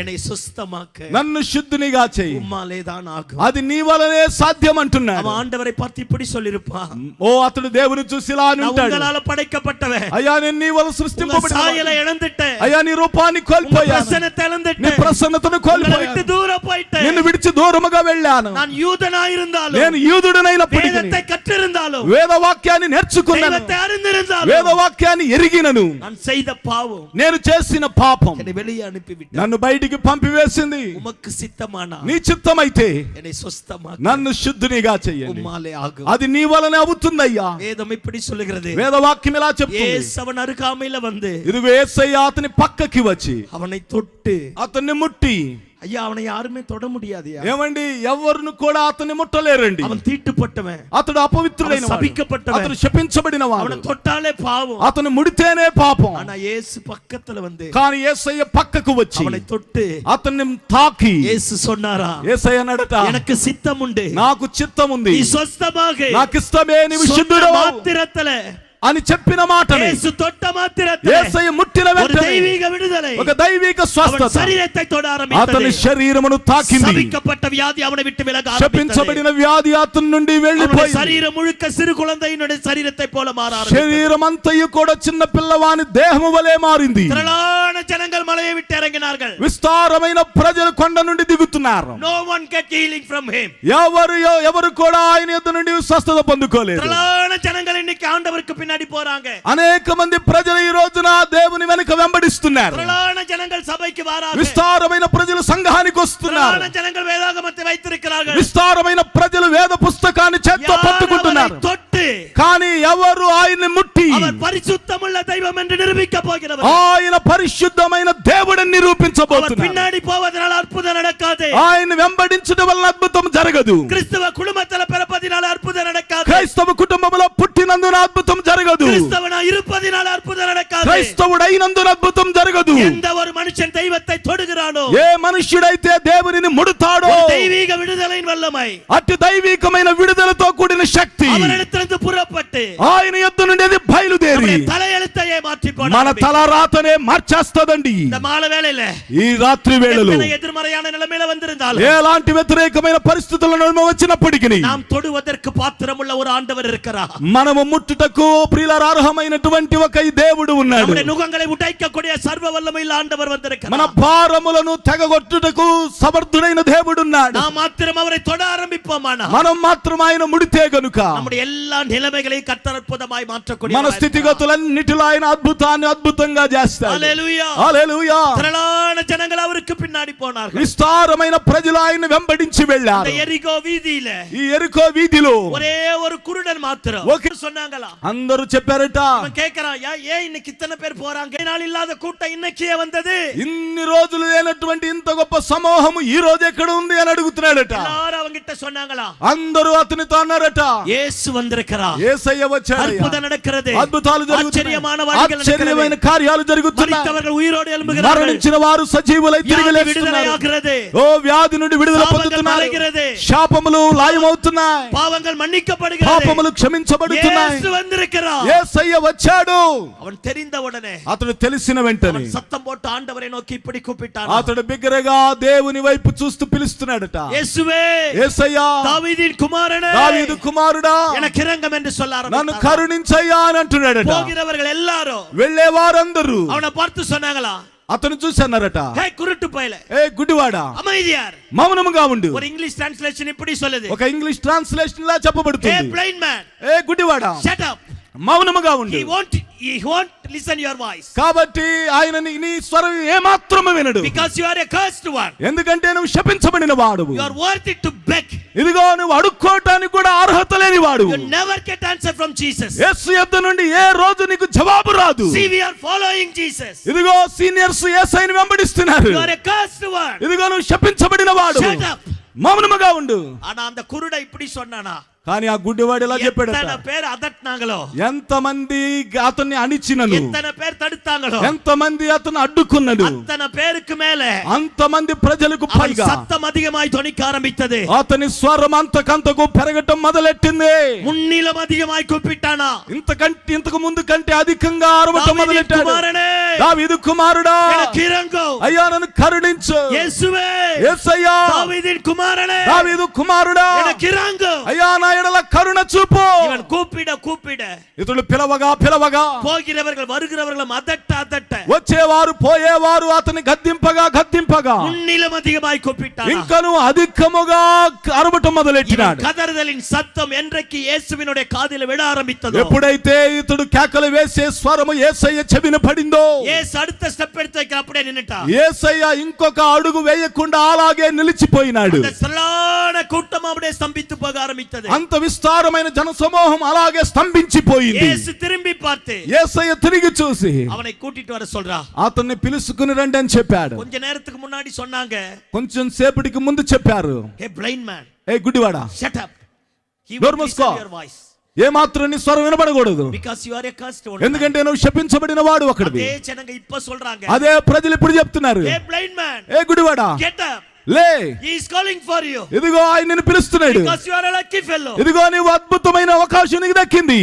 முன்னாடி அவன் தான் சொன்னா, ఇదిగో ఇంతకు ముందు వారే చెప్పారు, நீ சபிக்கப்பட்டவன், నువ్వు శపించబడిన వాడు, சத்தத்தை அவர் கேட்க నీ மாட்டார், స్వరాన్ని ఆయన వినడు. ஆனா இப்ப அவனே சொல்றான், కానీ ఎవరైతే చెప్పారో వారే చెబుతున్నారు, హే బ్లైండ్ మ్యాన్, get up, ఏ గుడివాడా లే, he is calling for you, ఇదిగో ఆయన నిన్ను పిలుస్తున్నాడు, because you are a lucky fellow, ఇదిగో నీవు అదృష్టవంతుడవు, we are following him, ఇదిగో ఆయన నిన్ను వెంబడించు, but yet we are not get anything from him, ఇదిగో we are not get anything, ఇదిగో మేము ఆయన ఎదురు నుండి ఏ మాత్రం పొందుకోలేదు, but he heard your voice, ఇదిగో ఆయన స్వరం విన్నాడు, get up, లెమ్ము, he is calling for you. ఆయన నిన్ను పిలుస్తున్నాడు. உங்களுக்கு ஒண்ணு தெரியுமா, మీకు కూడా తెలుసా, 4 சுவிசேஷ புத்தகத்துல 4 సువార్తలలో இயேசு லட்சக்கணக்கான பேருக்கு அற்புதம் செஞ்சிருக்கிறார், యేసయ్య లక్షలాది మంది ప్రజలకు అద్భుతాన్ని ஆனா చేశాడు. யாரோடைய பேரும் பைபிள்ல பொறிக்கப்படல, కానీ ఎవరి పేరు బైబిల్లో ప్రియులారా పొందుపరచలేదు. ஆமா, பெரும்பாடுள்ள ஸ்திரீ, ఇదిగో రక్తస్రావం కలిగిన స్త్రీ, பாருங்க, ஒரு குருட ఇదిగో గుడ్డివాడు, ரெண்டு குருட, ఇదిగో ఇద్దరు గుడ్డివారు, பேதுருனுடைய மாமி,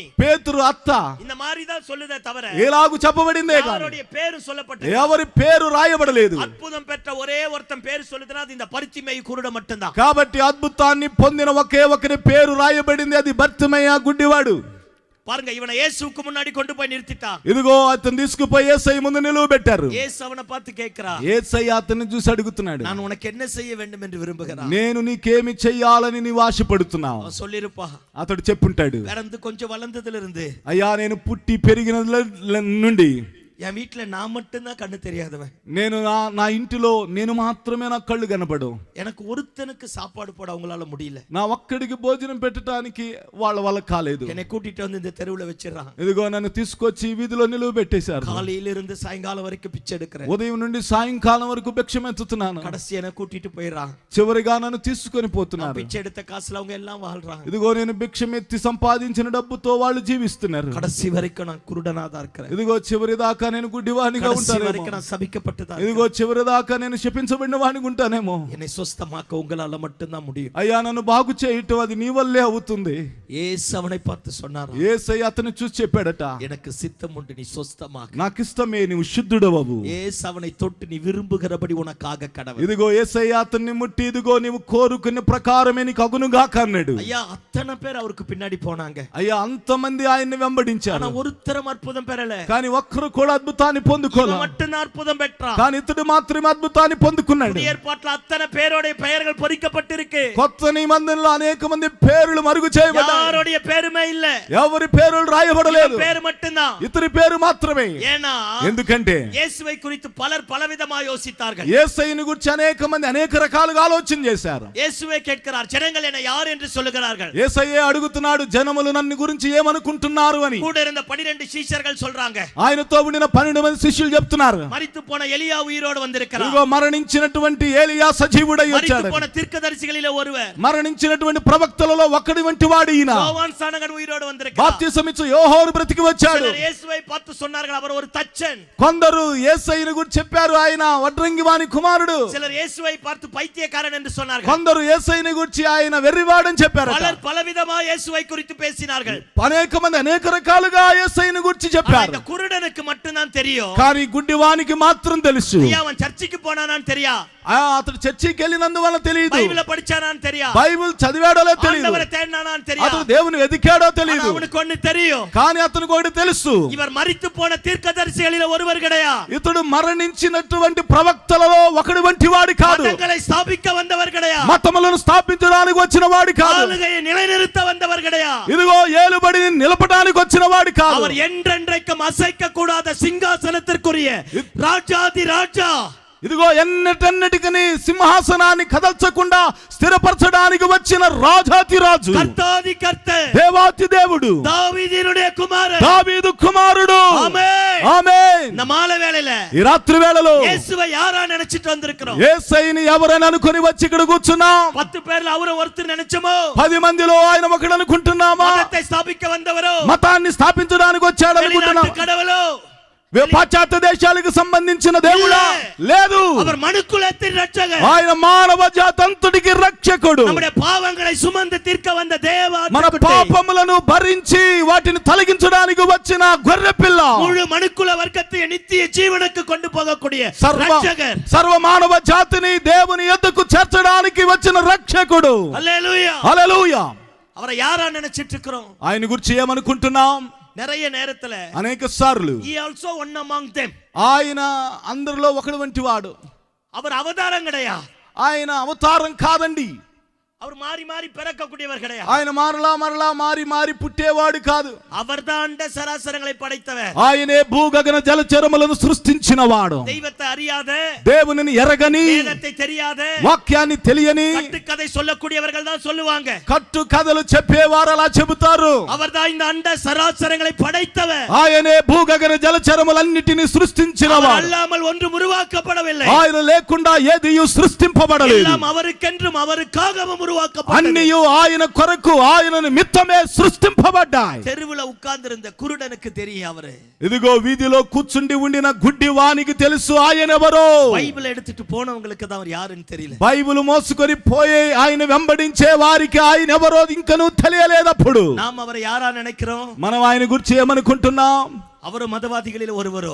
ఆయన మతవాదులలో ఆయన కూడా ఒక వంటి వాడేమో. அவர் మதத்தை స్థాபிக்க வந்தவர் அல்ல. చూడండి, మతాన్ని స్థాపించడానికి ఆయన రాలేదు. மனுக்குலத்தை ரட்சிக்க வந்தவர். మానవ జాతిని రక్షించడానికి వచ్చాడు. பாவங்களை சுமந்து தீர்க்கிற தேவாட்டுக்குட்டி. పాపాలను మోసి భరించి క్షమించడానికి వచ్చిన దేవుని గొర్రె పిల్ల. எல்லா மதங்களினுடைய வேதங்களும் இதைதான் சொல்லுகிறது. ఇదిగో మతముల వేదాల సారాంశమంతా ఇదే. ரத்தம் சிந்துதல் இல்லாமல் பாவ மன்னிப்பு கிடையாது. రక్తం చిందింపబడకుండా పాప క్షమాపణ ఉండదు. எல்லா வேதங்களும் அதைத்தான் சொல்லுகிறது. వేద గ్రంథాలన్నీ అలాగే చెప్పుచున్నాయి. தங்களுடைய மதத்தை ஸ்தாபிப்பதற்காக இவைகளை மறைக்கலாம். ఇదిగో వారి యొక్క మతాలను వృద్ధి చేసుకోవడానికి స్థాపించడానికి ఇట్టి వాటిని మరుగు చేయొచ్చేమో. ஒரு நாள் வரும், ఒక రోజు వస్తది. மூன்றாம் நாள் கல்லறை வெடிக்கப்பட்டு మూడవ రోజున రాయి తొలగింపబడి இயேசு உயிரோடு வந்தது போல యేసయ్య తిరిగి లేచినట్లుగా மீண்டுமாய் தேசத்தில் அவர் எழுப்புதல் வரும். మరొక మారు దేశములో ఉజ్జీవం కలుగుతది. அவரை குத்தினவர்களும் அவரை நோக்கி பார்ப்பார்கள். ఆయన పొడిచిన వారు ఆయన చూస్తారు. அவர் ராஜாதி ராஜா, ఆయన రాజాతి రాజు. அந்த இயேசு இந்த மாலை வேளையில வந்திருக்கிறார். ఆ యేసయ్య ఈ రాత్రి వేళలో మన యొద్దకు వచ్చి அவர் ఉన్నాడు. மதத்தை ஸ்தாபிக்க வந்தவர் கிடையாது. ఆయన మతమును స్థాపించడానికి వచ్చిన వాడు కాదు. மனுக்குலத்தை ரட்சிக்க வந்த ரட்சகர். మానవ జాతిని రక్షించడానికి వచ్చిన రక్షకుడు. ஒருவேளை 10 பேர்ல ஒன்னு அவருக்கு பின்னாடி போக வேண்டாம். ఒకవేళ 10 మందిలో ఒకటి వంటి వాడని చెప్పేసి ఆయన వెంబడించవద్దు. நாம் அவரை தொடுவோமே, మనం ఆయన ముడదామే. நம்முடைய ஜெபம் அவரை தொடட்டுமே, మన ప్రార్థన ఆయన ముట్టాలి. நம்முடைய కన్నీர் அவரை మన தொடட்டுமே, కన్నీరు ఆయన ముట్టాలి. நம்முடைய ఆరాధన அவரை தொடட்டுமே, మన ఆరాధన ఆయన ముట్టాలి. అర్పణిப்பு அவரை தொடட்டுமே, మన సమర్పణ ఆయన ముట్టాలి. அவரை தொட்டுப்பா. ఆయన ముట్టి చూడు. அவர் ஒரு அடி எடுத்து வைக்க மாட்டார். ఆయన ఒక్కడు కూడా ముందుకు వేయడు. నీ కొరకై ఆగుతాడు. நீங்கள் எதிர்பார்த்த முடிவை உங்களுக்கு தந்து விட்டு தான் வெளியே போவார். మీరు ఎదురు చూసిన ఎదురు చూపుకి తగిన ఫలాన్ని ఇస్తాడు ఆయన. யாரையோ தேடி போணும், ఎవరెవరినో వెతికి వెళ్ళారు. யாரையோ நம்பணும். ఎవరెవరినో నమ్మారు. ஒரு முறை இயேசுவை நோக்கி பார்ப்போமே, ఒకసారి యేసయ్య వైపు తెరి చూద్దాం. நம்முடைய சரித்திரமே மாறும். మన చరిత్రనే మారుతది. நம்முடைய ఎదుర్కాలం కట్టపడ ఆరంభిக்கும். మన భవిష్యత్ కాలం కట్టబడటం ఆరంభించబడింది. యేసయ్య ஒரு பெரிய தீர்க்கதரிசியா இருக்க ஆரம்பித்தார். ప్రియులారా, యేసయ్య గొప్ప ప్రవక్తగా మారటం మొదలెట్టాడు. இயேசுவை பார்க்கிற வரைக்கும் యేసయ్యని చూసే అంతవరకు அவனும் ஒரு மதவாதி தான். అతడు కూడా ఒక మత సంబంధిగానే ఉన్నాడు. உசியா ராஜா மரித்து போனான். ప్రియులారా, ఉజియా రాజు మరణించాడు. உசியா தான் உலகத்திலேயே முதல் பீரங்கி படையை கொண்டு வந்தது. ఉజియా రాజే మొట్టమొదటిగా கண்டுபிடிச்சது ట్యాంక్ కనుగొంది. பீரங்கி கண்டுபிடிச்சதே உசியா தான். కాబట్టి ఆ ట్యాంక్ ను కనుగొందే, ట్యాంక్ అనేటువంటి దాన్ని మొట్టమొదటి కనుగొందే ఉజియా రాజు. உலகத்திலேயே வெள்ளாண்மை விவசாயத்துல అగ్రికల్చర్లో ஒரு பெரிய புரட்சியை கொண்டு வந்ததே உசிయా రాజా தான். కాబట్టి వ్యవసాయములో ఒక మొట్టమొదటి ప్రియులారా ప్రయోజనకరమైన యంత్రాన్ని కనుగొందే ఉజియా రాజు. 52 ஆண்டுகள் தேசத்தை ஆள ஆரம்பித்தார். 52 సంవత్సరాలు దేశాన్ని ఏలడం మొదలెట్టాడు. இஸ்ரவேல் தேசமே பொற்காலமாய் காணப்பட்டது. ఇశ్రాయేలు దేశమే ఒక పచ్చగా సస్యశ్యామలంగా మారింది. தான் செய்த பாவத்தின் நிமித்தமாக உசியா மரித்து போனான். తాను చేసిన పాపము నిమిత్తమై ఉజియా చనిపోయాడు. தேசத்தை ஒரு காரிருள் மூட ஆரம்பித்தது. దేశమును ఒక కటిక చీకటి కమ్మింది. அப்பதான் ஏசாயா தீர்க்கதரிசி உள்ள போறான். అప్పుడు ప్రవక్త అయిన యెషయా లోపలికి వెళుతున్నాడు. தேவாலயத்துக்குள்ள போன உடனே, దేవాలయం లోపలికి వెళ్ళిన వెంటనే தேவாலயம் முழுவதும் దేవాలయం అందంతటా தெய்வத்தினுடைய வஸ்திர தொங்கலால் நிரம்பியிருக்கிறது. దేవుని వస్త్రపు చెంగుతో కప్పబడింది. அவன் சத்தம் போட்டு கத்தறான். అతడు బిగ్గరగా అరుస్తున్నాడు. ஐயோ అయ్యో, நான் அதமானே, అయ్యో నేను அதமானே, అపవిత్రుడను, அசுத்த உதடுள்ள மனுஷனா, నేను అపవిత్రమైన పెదవులు కలిగిన அசுத்த మనిషిని, ஜனங்களுக்கு மத்தியில வாசம் பண்ணுகிறவன், నేను అపవిత్రమైన ప్రజల మధ్య నివసించువాడను. ராஜாவை என் கண்கள் கண்டது, ఓ రాజును నా కళ్ళు చూశాయి அவன் கதறின மாத்திரத்துல అని ఇతడు తల్లడిల్లిన ஒரு తోడు தேவதூதன் ఒక గొప్ప దేవదూత ஒரு நெருப்பை கொண்டு வந்து ఒక నిప్పును తీసుకుని వచ్చి அவருடைய నాவை தொட ఆరంభిத்தார். అతని నాలుకను அவன் తగిలించి பரிசுத்தவானாய் மாற ஆரம்பித்தார். అతడు పరిశుద్ధుడిగా మారటం మొదలెట్టాడు. வேதாகமத்துல பெரிய தீர்க்கதரிசியா இருக்கிறார். ఈ వేద పుస్తకంలో గొప్ప ప్రవక్తగా మారాడు. இயேசு பிறப்பதற்கு 600 ஆண்டுகளுக்கு முன்பதாகவே యేసయ్య మరణించి యేసయ్య పుట్టడానికి ముందు 600 సంవత్సరాలకు இயேசு మునుపు பிறப்பு முதல் இனி வரப்போகிற நாட்களில் என்னென்ன நடக்குமோ యేసయ్య அத்தனையும் தீர்க்கதரிசனம் உரைத்திருக்கிறார். యేసయ్య పుట్టడానికి ముందు ఏమేమి జరుగుతాయో ఆ సూచనలన్నీ ప్రవచన రూపకంగా ప్రవచించినవాడు. ஐயா நாம எத்தனை பேரா இருந்தாலும் అయ్యా మనం ఎంత మందిగా ఉన్నను, தெய்வத்தினுடைய தொடுதல் இல்லாமல் நம்முடைய வாழ்க்கையில ஒரு மாற்றம் வரா. దేవుని తాకిడి మనకు కలగకుండా ఏ మాత్రమైన మార్పు మనలో ఉండదు. 12 வருடம் பெரும்பாடுள்ள ஸ்திரீ 12 సంవత్సరాలుగా రక్తస్రావముతో బాధపడుతున్నాడు. இயேசுவை தொட்டா, యేసయ్యను ముట్టింది. இயேசுவினிடத்திலிருந்து அற்புதம் வர ஆரம்பித்தது. యేసయ్య యొద్ద నుండి అద్భుతం జరగడం మొదలెట్టింది. அவளுடைய பெரும் வியாதி அவளை விட்டு விலக ஆரம்பித்தது. ఆమెను ఎంతో కాలముగా వెంబడిస్తున్న వ్యాధి ఆమె నుండి పోయింది. குஷ்டரோகியை இயேசு தொட்டா, కుష్టి రోగి యేసయ్యను ముట్టాడు. ஒரு பெரிய అற்புதம் நடக்க ஆரம்பித்தது. గొప్ప అద్భుతం జరగడం మొదలెట్టింది. குஷ்டரோகம் அவனை விட்டு விலக ஆரம்பித்தது. కుష్టి రోగం అతను విడిచిపెట్టి పోయింది. ஏசாயா தீர்க்கதரிசி அக்கினி தொட ஆரம்பித்தது. ప్రవక్త అయినటువంటి యెషయాను అగ్ని ముట్టింది. அவன் பரிசுத்தமுள்ள ஒரு தேவ ஊழியனாய் மாற అతడు ஆரம்பித்தான். పరిశుద్ధత కలిగిన ఒక దేవుని మనుష్యుడిగా మారాడు. மாலை வேளையில வந்திருக்கிற நம்மையும் ஒரு அக்கினி தொடுவதாக. ఈ రాత్రి వేళలో వచ్చిన మనల్ని ఒక అగ్ని మనల్ని తాకునుగాక. நம்முடைய ஜெபம் ஆண்டவரை தொடட்டுமே. మన ప్రార్థన ఆయన తాకునుగాక. நம்முடைய பலவீனம் ஆண்டவரை தொடட்டுமே. మన బలహీనత దేవుని తాకునుగాక. நம்முடைய కన్నీர் ఆண்டவரை தொடட்டுமே. మన కన్నీరు దేవుని తాకునుగాక. ஆண்டவரை தொட்டு விட்டார், దేవుణ్ణి ముడితే ஒரு அடி ஆண்டவர் எடுத்து வைக்க மாட்டார். దేవుడు ఒక్క అడుగు కూడా ముందుకు వేయడు. உனக்கும் எனக்கும் அற்புதம் செய்யாமல் నీకు నాకు అద్భుతము చేయకుండా அவர் அப்படியே நம்மை விட்டு விட்டு விலக மாட்டார். ఆయన అలాగునే మనల్ని విడిచిపెట్టి వెళ్ళడు. நம்முடைய கண்ணீர் அவரை தொடட்டுமே. మన కన్నీరు ఆయన తాకనివ్వండి. நீ சுமந்தால் నీవు భరిస్తే நம்மால் அவைகளை விட்டு விடுதலையாக்கி வெளியே வர முடியாது. వాటిలో నుండి మనకు మనంగా విడుదల పొంది బయటికి రాలేం. நாம செய்கிற பரிகாரங்கள் எல்லாம் మనం చేసే పరిహారాలన్నీ பரிசுத்தமுள்ள தெய்வத்தினிடத்துல சேர முடியாது. పరిశుద్ధత కలిగిన దేవుని యొద్దకు చేరవు. அந்த பரிசுத்தமுள்ள தேவ குமாரனுடைய ரத்தம் மாத்திரம்தான் ఆ పరిశుద్ధత కలిగిన దేవుని కుమారుని రక్తము మాత్రమే நம்முடைய வாழ்க்கையினுடைய சரித்திரத்தையே மாற்றி எழுதும். మన జీవితం యొక్క చరిత్రను మారుస్తుంది. திரளான ஜனங்களை போல போகிறோமா? కాబట్టి విస్తారమైన జన సమూహం వలె అలాగునే వెళుతున్నామా? அல்லது ஆண்டவரை தொட்டு లేక దేవుణ్ణి ముట్టి அவர் அற்புதம் உள்ளவர் என்பதை நிரூபிக்க போகிறோம். ఆయన అద్భుత దేవుడని నిరూపించబోతున్నాము. திரளான ஜனங்களை போல சுமக்க கூடாத பாரத்தோடு சுமந்து போக போறோமா? విస్తారమైనటువంటి ప్రజల వలె ఇదిగో మోయలేని భారాన్ని మోస్తూ ఉన్నామా?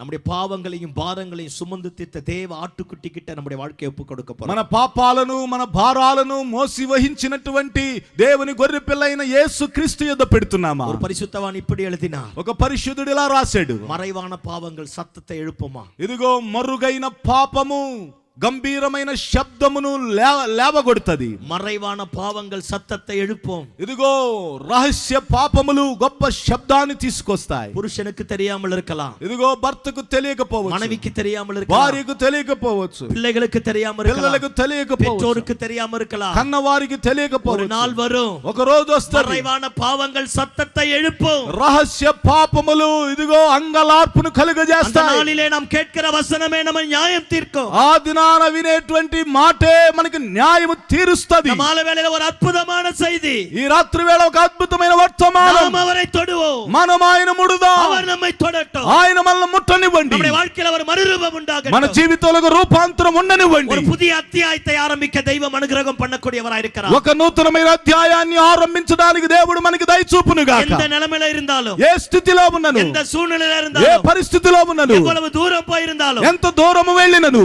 எத்தனை பாவியா இருந்தாலும், ఎంత గొప్ప పాపిగా ఉండినను, நம்முடைய అర్పణిப்பு, మన సమర్పణ அவருடைய மகிமையை நம்முடைய வாழ்க்கையில கொண்டு வர போதும். ఆయన మహిమను మన జీవితంలో తీసుకురావడానికి సరిపోయినదై ఉంది.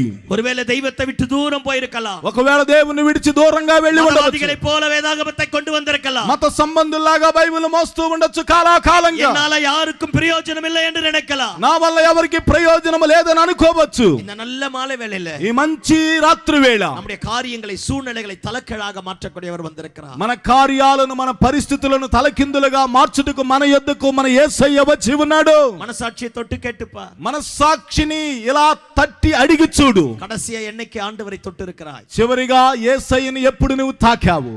என்னைக்கு మనసాர தெய்வத்தினுடைய பாதத்துல போய் உட்கார்ந்திருக்கிறாய்? ఎప్పుడు మనసారా దేవుని పాదాల దగ్గర పడ్డావు నువ్వు? என்னைக்கு தேவ சத்தத்தை கேட்டு உணர்வடைந்திருக்கிறாய்? ఏ రోజున నీవు దేవుని స్వరాన్ని విని నీ తప్పు నీవు గ్రహించావు? என்னைக்கு ஆண்டவரிடத்துல நான் உம்மை போல மாற விரும்புகிறேன் என்று சொல்லி இருக்கிறோம்?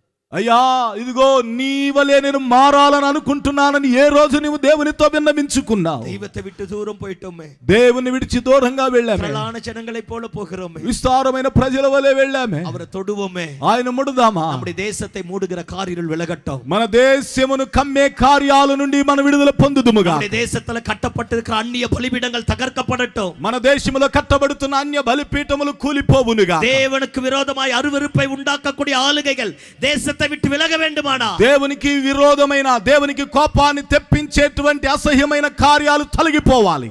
தேசத்தை விட்டு விலக வேண்டுமானா, దేశము నుండి విడిచిపోవాలంటే தேவனுடைய அக்கினி தொடக்கூடிய ஒரு எலி ஏசாயா தேவை. కాబట్టి దేవుని అగ్ని చేత తాకబడిన ఒక యెషయా వంటి వారు కావాలి. தேவனுடைய வார்த்தையின்படி செய்தேன் என்று சொல்லக்கூடிய ஒரு எலியா தேவை. దేవుని ద్వారా మాటగా ప్రకటించేటువంటి ఒక ఎలియా కావాలి. பேரிச்ச மரத்தின் கீழே உட்காரக்கூடிய ஒரு தெபேரால் தேவை. కాబట్టి ఇదిగో ప్రియుల బదరి వృక్షం కింద ఉండినటువంటి ఆ అనుభవం కావాలి. ஏனந்த தெபேராலாய் நீ இருக்க கூடாது, ఎందుకు నువ్వు దెబీరాలాగా ఉండకూడదు? ஏனந்த ఎలియావాய் நாம் இருக்க ఎందుకు నువ్వు கூடாது, ఏలియాలాగా ఉండకూడదు? எவ்வளவு நேரம் குந்தி குந்தி நடப்போம், ఇదిగో ఎంత కాలం కుంటుకుంటూ నడుస్తాం, எவ்வளவு நாட்களுக்கு இதே வாழ்க்கையை கடத்துவோம், ఇదిగో ఎంత కాలము ఇదే జీవితాన్ని కొనసాగిస్తాం. மேல படிந்திருக்கிற எல்லாவற்றையும் தூக்கி எறிஞ்சு விட்டு ఇదిగో మనం అనవసరంగా చెక్కుకొని రాసుకున్న వాటన్నిటిని విసిరివేసి தெய்வத்தை தொட ஆரம்பிப்போமே. దేవునిని ముట్టడం మొదలెడదాం. காரியம் ஆறுதலாய் முடிய பண்ண போதுமானவராக இருக்கிறார். కార్యము ఆదరణకరంగా ముగియటం మొదలెడదాం. அப்படியே உட்கார்ந்த வண்ணமாகவே கண்களை மூடுவோம். అలాగే కూర్చున్న చోటనే కళ్ళు நாம் మూసుకుందాం. அறியாத ஒருவர் நம்முடைய மத்தியில வந்திருக்கிறார். మనము ఎరగని ఒక ఆయన మన యొద్దకు அவருடைய వచ్చాడు. நாமம் அல்லாமல் ரட்சிக்கப்பட வேறொரு நாமம் கொடுக்கப்படவில்லை.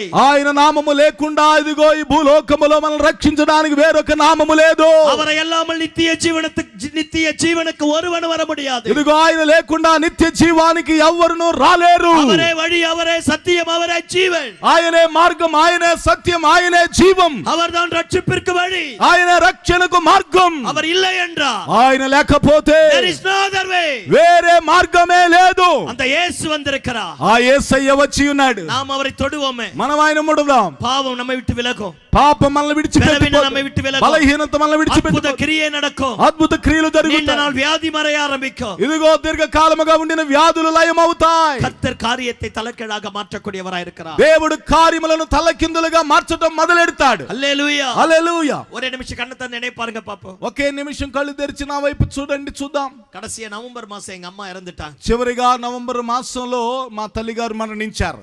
எனக்கு அப்பா இல்ல, నాకు తండ్రి లేడు. எங்க అమ్மா వయసులో நான் 8 மாசம் இருக்கும்போது அப்பா செத்துட்டார். నా తల్లి గర్భములో నేను 8 మాసాల వయసులో ఉండగా మా తండ్రి గారు நான் మరణించారు. அப்பாவை பார்த்தது கிடையாது, నేను నా తండ్రి ముఖం చూడలేదు. அப்பாని யாரையும் கூப்பிட்டதும் கிடையாது, నానా అని ఎవరిని పిలవలేదు. அப்பா பாசம்னா எனக்கு என்னன்னு தெரியாது. తండ్రి ప్రేమ ఏంటో నాకు తెలియదు. எனக்கு 5 அக்கா, నాకు 5 అక్కలు, நான் கடைசி பையன். నేను చివరి పిల్లవాడిని.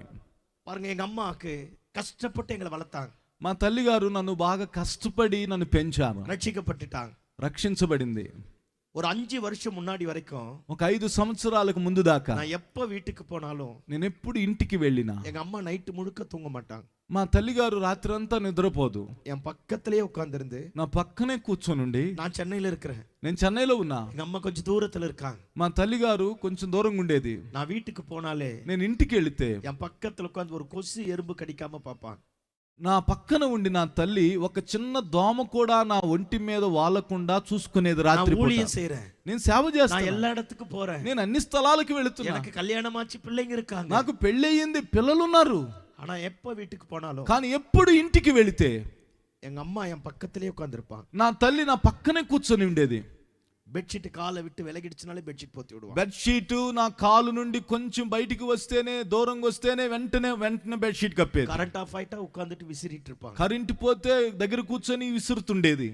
நான் என் தூக்கத்தை கொஞ்சம் கூட டிஸ்டர்ப் பண்ண மாட்டேன். నా నిద్రని కొంచెం కూడా ఏ మాత్రం ఆమె డిస్టర్బ్ చేసేది కాదు. பாருங்க, கொஞ்சம் ஒரு 5 வருஷத்துக்கு முன்னாடி, ஒரு 3 வருஷத்துக்கு முன்னாடி చూడండి, ఒక 3 సంవత్సరాలకు ముందు திடீர்னு தலை வலிக்குதுன்னு சொன்னாங்க. సడన్ గా తల నొప్పి పుడుతుంది అంది. ஒரு மாதிரி నమిக்குது, ఒకలాగా ఇలా గుంజుతుంది అంది. சரி ஹாஸ்பிடல் கொண்டு வந்தோம். సరే హాస్పిటల్కి తీసుకొచ్చాం. ஹாஸ்பிடல் கொண்டு போய் செக் பண்ணோம், హాస్పిటల్కి తీసుకెళ్లి చెక్ ஸ்கேன் చేసాం. எடுக்க ஆரம்பித்தோம். స్కాన్ తీయటం మొదలెట్టాం. ஒரு 4-5 ஸ்கேன் எடுத்தோம். ఒక 4-5 స్కాన్లు తీసాం. கடைசியா தலையில பெரிய 2 கட்டி இருக்கு நீட்டா. చివరిగా తలలో 2 గెడ్డలు ఉన్నాయని చెప్పారు. அப்ப அவங்களுக்கு வயசு 85. అప్పుడు ఆమె వయసు 85 సంవత్సరాలు. ரொம்ப பலவீனம், చాలా ఎక్కువ బలహీనత. பாருங்க ரொம்ப கஷ்டப்பட்டு காப்பாத்துனாங்க. చాలా కష్టపడి కాపాడాం.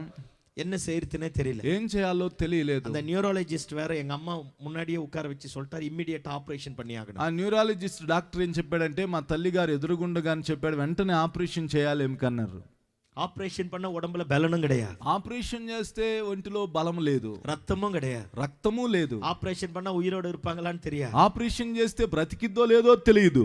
பாருங்க என்ன செய்யறதுன்னு தெரியல. ఏం చేయాలో తెలియలేదు. நாங்க ரெகுலரா பாக்குற டாக்டர் கிட்ட வந்தோம். మేము రోజు కలిసే డాక్టర్ దగ్గరికి వచ్చాం. அந்த டாக்டர் சொன்னாரு, ఆ డాక్టర్ గారు చెప్పాడట, ஆபரேஷன்லாம் வேண்டாம் சார், ఆపరేషన్ అంతా వద్దయ్యా, நான் అమ్మాவை మేనేజ్మెంట్ பண்ணிக்கிறேன், మేము తల్లి గారిని చూసుకుంటాం, நான் பேசி முடிச்சறேன்னு சொல்லிட்டு మేము మాట్లాడి ముగిస్తామని చెప్పి சாதாரண ஒரு பெயின் கில்லர் ஒரு 20 மாத்திரை எழுதி கொடுத்து ఒక పెయిన్ కిల్లర్ ఒక 20 మెడిసిన్స్ రాసి ఇచ్చారు. சொன்னார், இந்த மாத்திரை ரெகுலரா சாப்பிட்டுருங்க, చెప్పారు ఈ మందులు రెగ్యులర్ గా వాడండి, కట్టి எல்லாம் కரைஞ்சு போய்டுంట, గడ్డలు కరిగిపోతాయని చెప్పారు. యాక్చువల్లీ இல்ல, అది వాస్తవానికి అది కాదు, పెయిన్ కిల్లర్. అది పెయిన్ కిల్లర్, వలి ఇల్లామ இருப்பதற்காக, నొప్పి తెలియకుండా ఉండటం కోసం. అది பாருங்க, నైట్ல எனக்கு தூக்கம் வரல. చూడండి, రాత్రిపూట నాకు నిద్ర కలగలేదు. எங்க అమ్மா மாறிட்டாங்க, నా తల్లి గారు మారారు, ஆனா எனக்கு வலி. కానీ నాకు నొప్పి. எங்க అమ్మకి షుగర్ கிடையாது, మా తల్లి గారికి షుగర్ లేదు, బీపీ கிடையாது, బీపీ లేదు, நெடுநாள் வியாதி எதுவும் ఏ கிடையாது, విధమైన వ్యాధికి సంబంధించిన సూచనలను శరీరంలో చూడలా, ரெகுலர் மெடிசன்ல எதுவும் கிடையாது, రెగ్యులర్ గా తీసుకునే మెడిసిన్ కూడా ఏమీ లేదు. పరిశుద్ధமான கிருபை, దేవుని పరిశుద్ధమైన కృప ஆண்டவர் అద్భుతமா வச்சிருந்தார். దేవుడు అద్భుతంగా ఆమెను ఉంచాడు. నైట్ல எனக்கு தூக்கம் வரல, రాత్రిపూట నాకు నిద్ర కలగల, మనసెல்லாம் పెసయ్యం, అలాగే మనసంతా గుంజేది. நான் ఆండవரை பார்த்து சொன்னேன், నేను దేవుని చూశాను, இவ்வளோ நாள் நல்லா வச்சிருந்தீங்க, ఇంతకాలం మంచిగా చూసుకున్నావయ్యా, கடைசி காலத்துல ఈ చివరి దినాలలో அவங்களுக்கு இந்த கட்டி வேணாம் ஆண்டவரே, ఆమెకి తల్లో ఈ గడ్డలు వద్దయ్యా, இதுக்கப்புறமா உங்க வேதனை சுமக்க வேணாம் ஆண்டவரே, ఇక మీదట ఈమె ఇంతగా బాధింపబడకూడదు, நீங்க ஏதாகிலும் ஒண்ணு செய்யுங்க ஆண்டவரே, ఏదో ఒకటి చెయ్యండి నాయనా. ஜெபிக்க ஆரம்பித்தேன், ప్రార్థన చేయటం మొదలు. దైవత్రుడి సుత్త కృప, దేవుని ప్రియులారా, దేవుని యొక్క కృప మాత్రం కట్టియే ఇల్లామ కరైంది పోక ఆరంభించింది, గడ్డలే లేకుండా కరిగిపోవటం జరిగింది. హల్లెలూయా, హల్లెలూయా, హల్లెలూయా, హల్లెలూయా, హల్లెలూయా, హల్లెలూయా.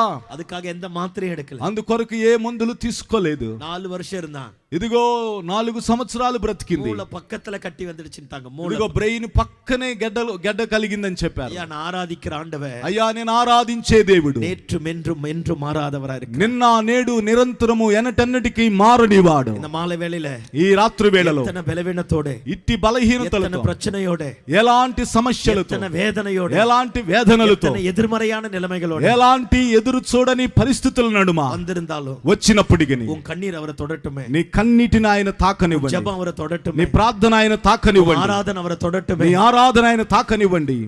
நீங்கள நானும் போய் அவர் பக்கத்துல உட்கார்ந்துட்டாலே, నీవు నేను పోయి ఆయన పక్కన కూర్చుంటేనే, என் பையன் வந்துட்டான், నా కుమారుడు వచ్చాడు, பொண்ணு வந்துட்டான், నా కుమార్తె వచ్చింది, ஒரு అద్భుతం செய்ய போறேனே, ఒక అద్భుతం చేయబోతున్నాను, எழும்பி வந்து ఆయన లేచి వచ్చి நம்மை தொட்டு మనల్ని ముట్టి సుఖమాக்க కూడియవరాయి இருக்கிறார், బాగు చేయువాడై ఉన్నాడు ఆయన. எல்லாரும் அப்படியே கண்களை மூடுவோம், అందరం అలాగే కండ్లు வலது మూసుకుందాం, கரத்தை வானத்திற்கு நேராக కుడి హస్తాన్ని ఆకాశము తట్టెత్తి, எத்தனை பிரச்சனையோடு வந்திருக்கலாம், ఎన్ని సమస్యలతో వచ్చినప్పటికీ, బలవీనతోడు వந்திருக்கலாம், ఎన్ని బలహీనతతో వచ్చినప్పటికీ, விட்டு தூரம் போயிருக்கலாம், దేవుని విడిచి దూరంగా వెళ్ళినప్పుడు, செய்த பாவம் நம்மை பிரித்திருக்கலாம், మనం చేసిన పాపం దేవుని నుండి మనల్ని వేరు చేసినప్పుడు, மாலை வேளையில மகிமையுள்ள தெய்வம் வந்திருக்கிறார், ఈ రాత్రి వేళలో మహిమ కలిగిన దేవుడు నీ యొద్దకు నడిచి వచ్చాడు, అద్భుతங்களை செய்ய போகிறார், అద్భుతాలను చేయబోతున్నాడు. ఓ ఆయన இருள் விலக போகிறது, చీకటి తొలగిపోబోతుంది, అంధకారం మరయ పోகிறது, అంధకారం లయమైపోబోతుంది, కరయ పోகிறது, గడ్డలు కరగబోతున్నాయి, బలహీనతలు విలగ పోகிறது, బలహీనతలు లేకుండా మన్నించబడ పోகிறது, పాపం క్షమించబడబోతుంది. దైవ మహిమయోடு வந்திருக்கிறார், దేవుడు మహిమతో దిగి వచ్చాడు, సిలువలో సిందిన రక్తத்தின் పెరుతుளிகள், కల్వారి సిలువలో చిందించినటువంటి రక్తపు చుక్కలు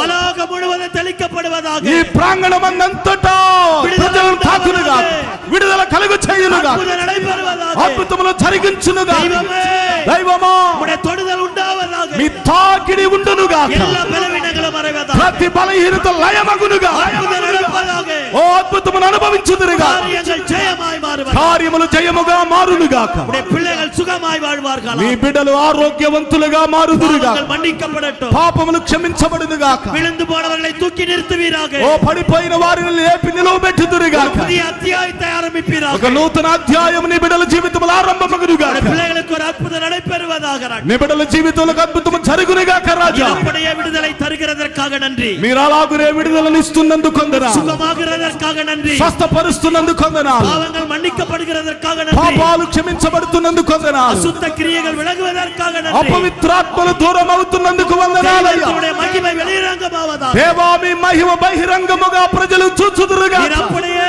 செய்கிறதற்காக நன்றி. మీరు అలాగునే చేస్తున్నందుకు వందనాలు రాజా. எல்லா மகிமையும் உமக்கு தருகிறோம். సమస్త ఘనత మహిమ మీకే நீரே చెల్లిస్తున్నాం. உயர்ந்திருப்பீராக. మీరే హెచ్చింపబడుదురుగా. அற்புத సాక్షిகள் எழும்புவதாக. అద్భుత సాక్ష్యాలు లేచునుగాక. கர்த்தர் மாற்றினதற்காக நன்றி. దేవా మీరు అలాగు మార్చినందుకు వందనాలు. செய்ததற்காக நன்றி. మీరు అలాగు చేసినందుకు వందనాలు. எல்லாரும் கரங்களை தட்டி ஆண்டவருக்கு நன்றி செலுத்துவோம். అందరూ చప్పట్లు కొట్టి దేవునికి వందనాలు చెల్లిద్దాం. தலைக்கு மேல கரங்களை தட்டி. తలకు పైగా అందరూ రెండు చేతులు జోడించి తలకు పైగా చప్పట్లు కొట్టి దేవునికి கரங்களை தட்டி. అందరూ చప్పట్లు కొట్టి கர்த்தர் அப்படியே அற்புதங்களை செய்வீராக. దేవుడు అలాగునే అద్భుతములను చేయునుగా. திருநாமம் மகிமைப்படுவதாக. ఆయన పవిత్ర నామము మహిమపరచబడునుగా. இயேசுவின் நாமத்தில் ஜெபம் கேளு நல்ல பிதாவே. యేసు నామములో ప్రార్థన ఆలకించండి మా మంచి తండ్రి. ఆమేన్.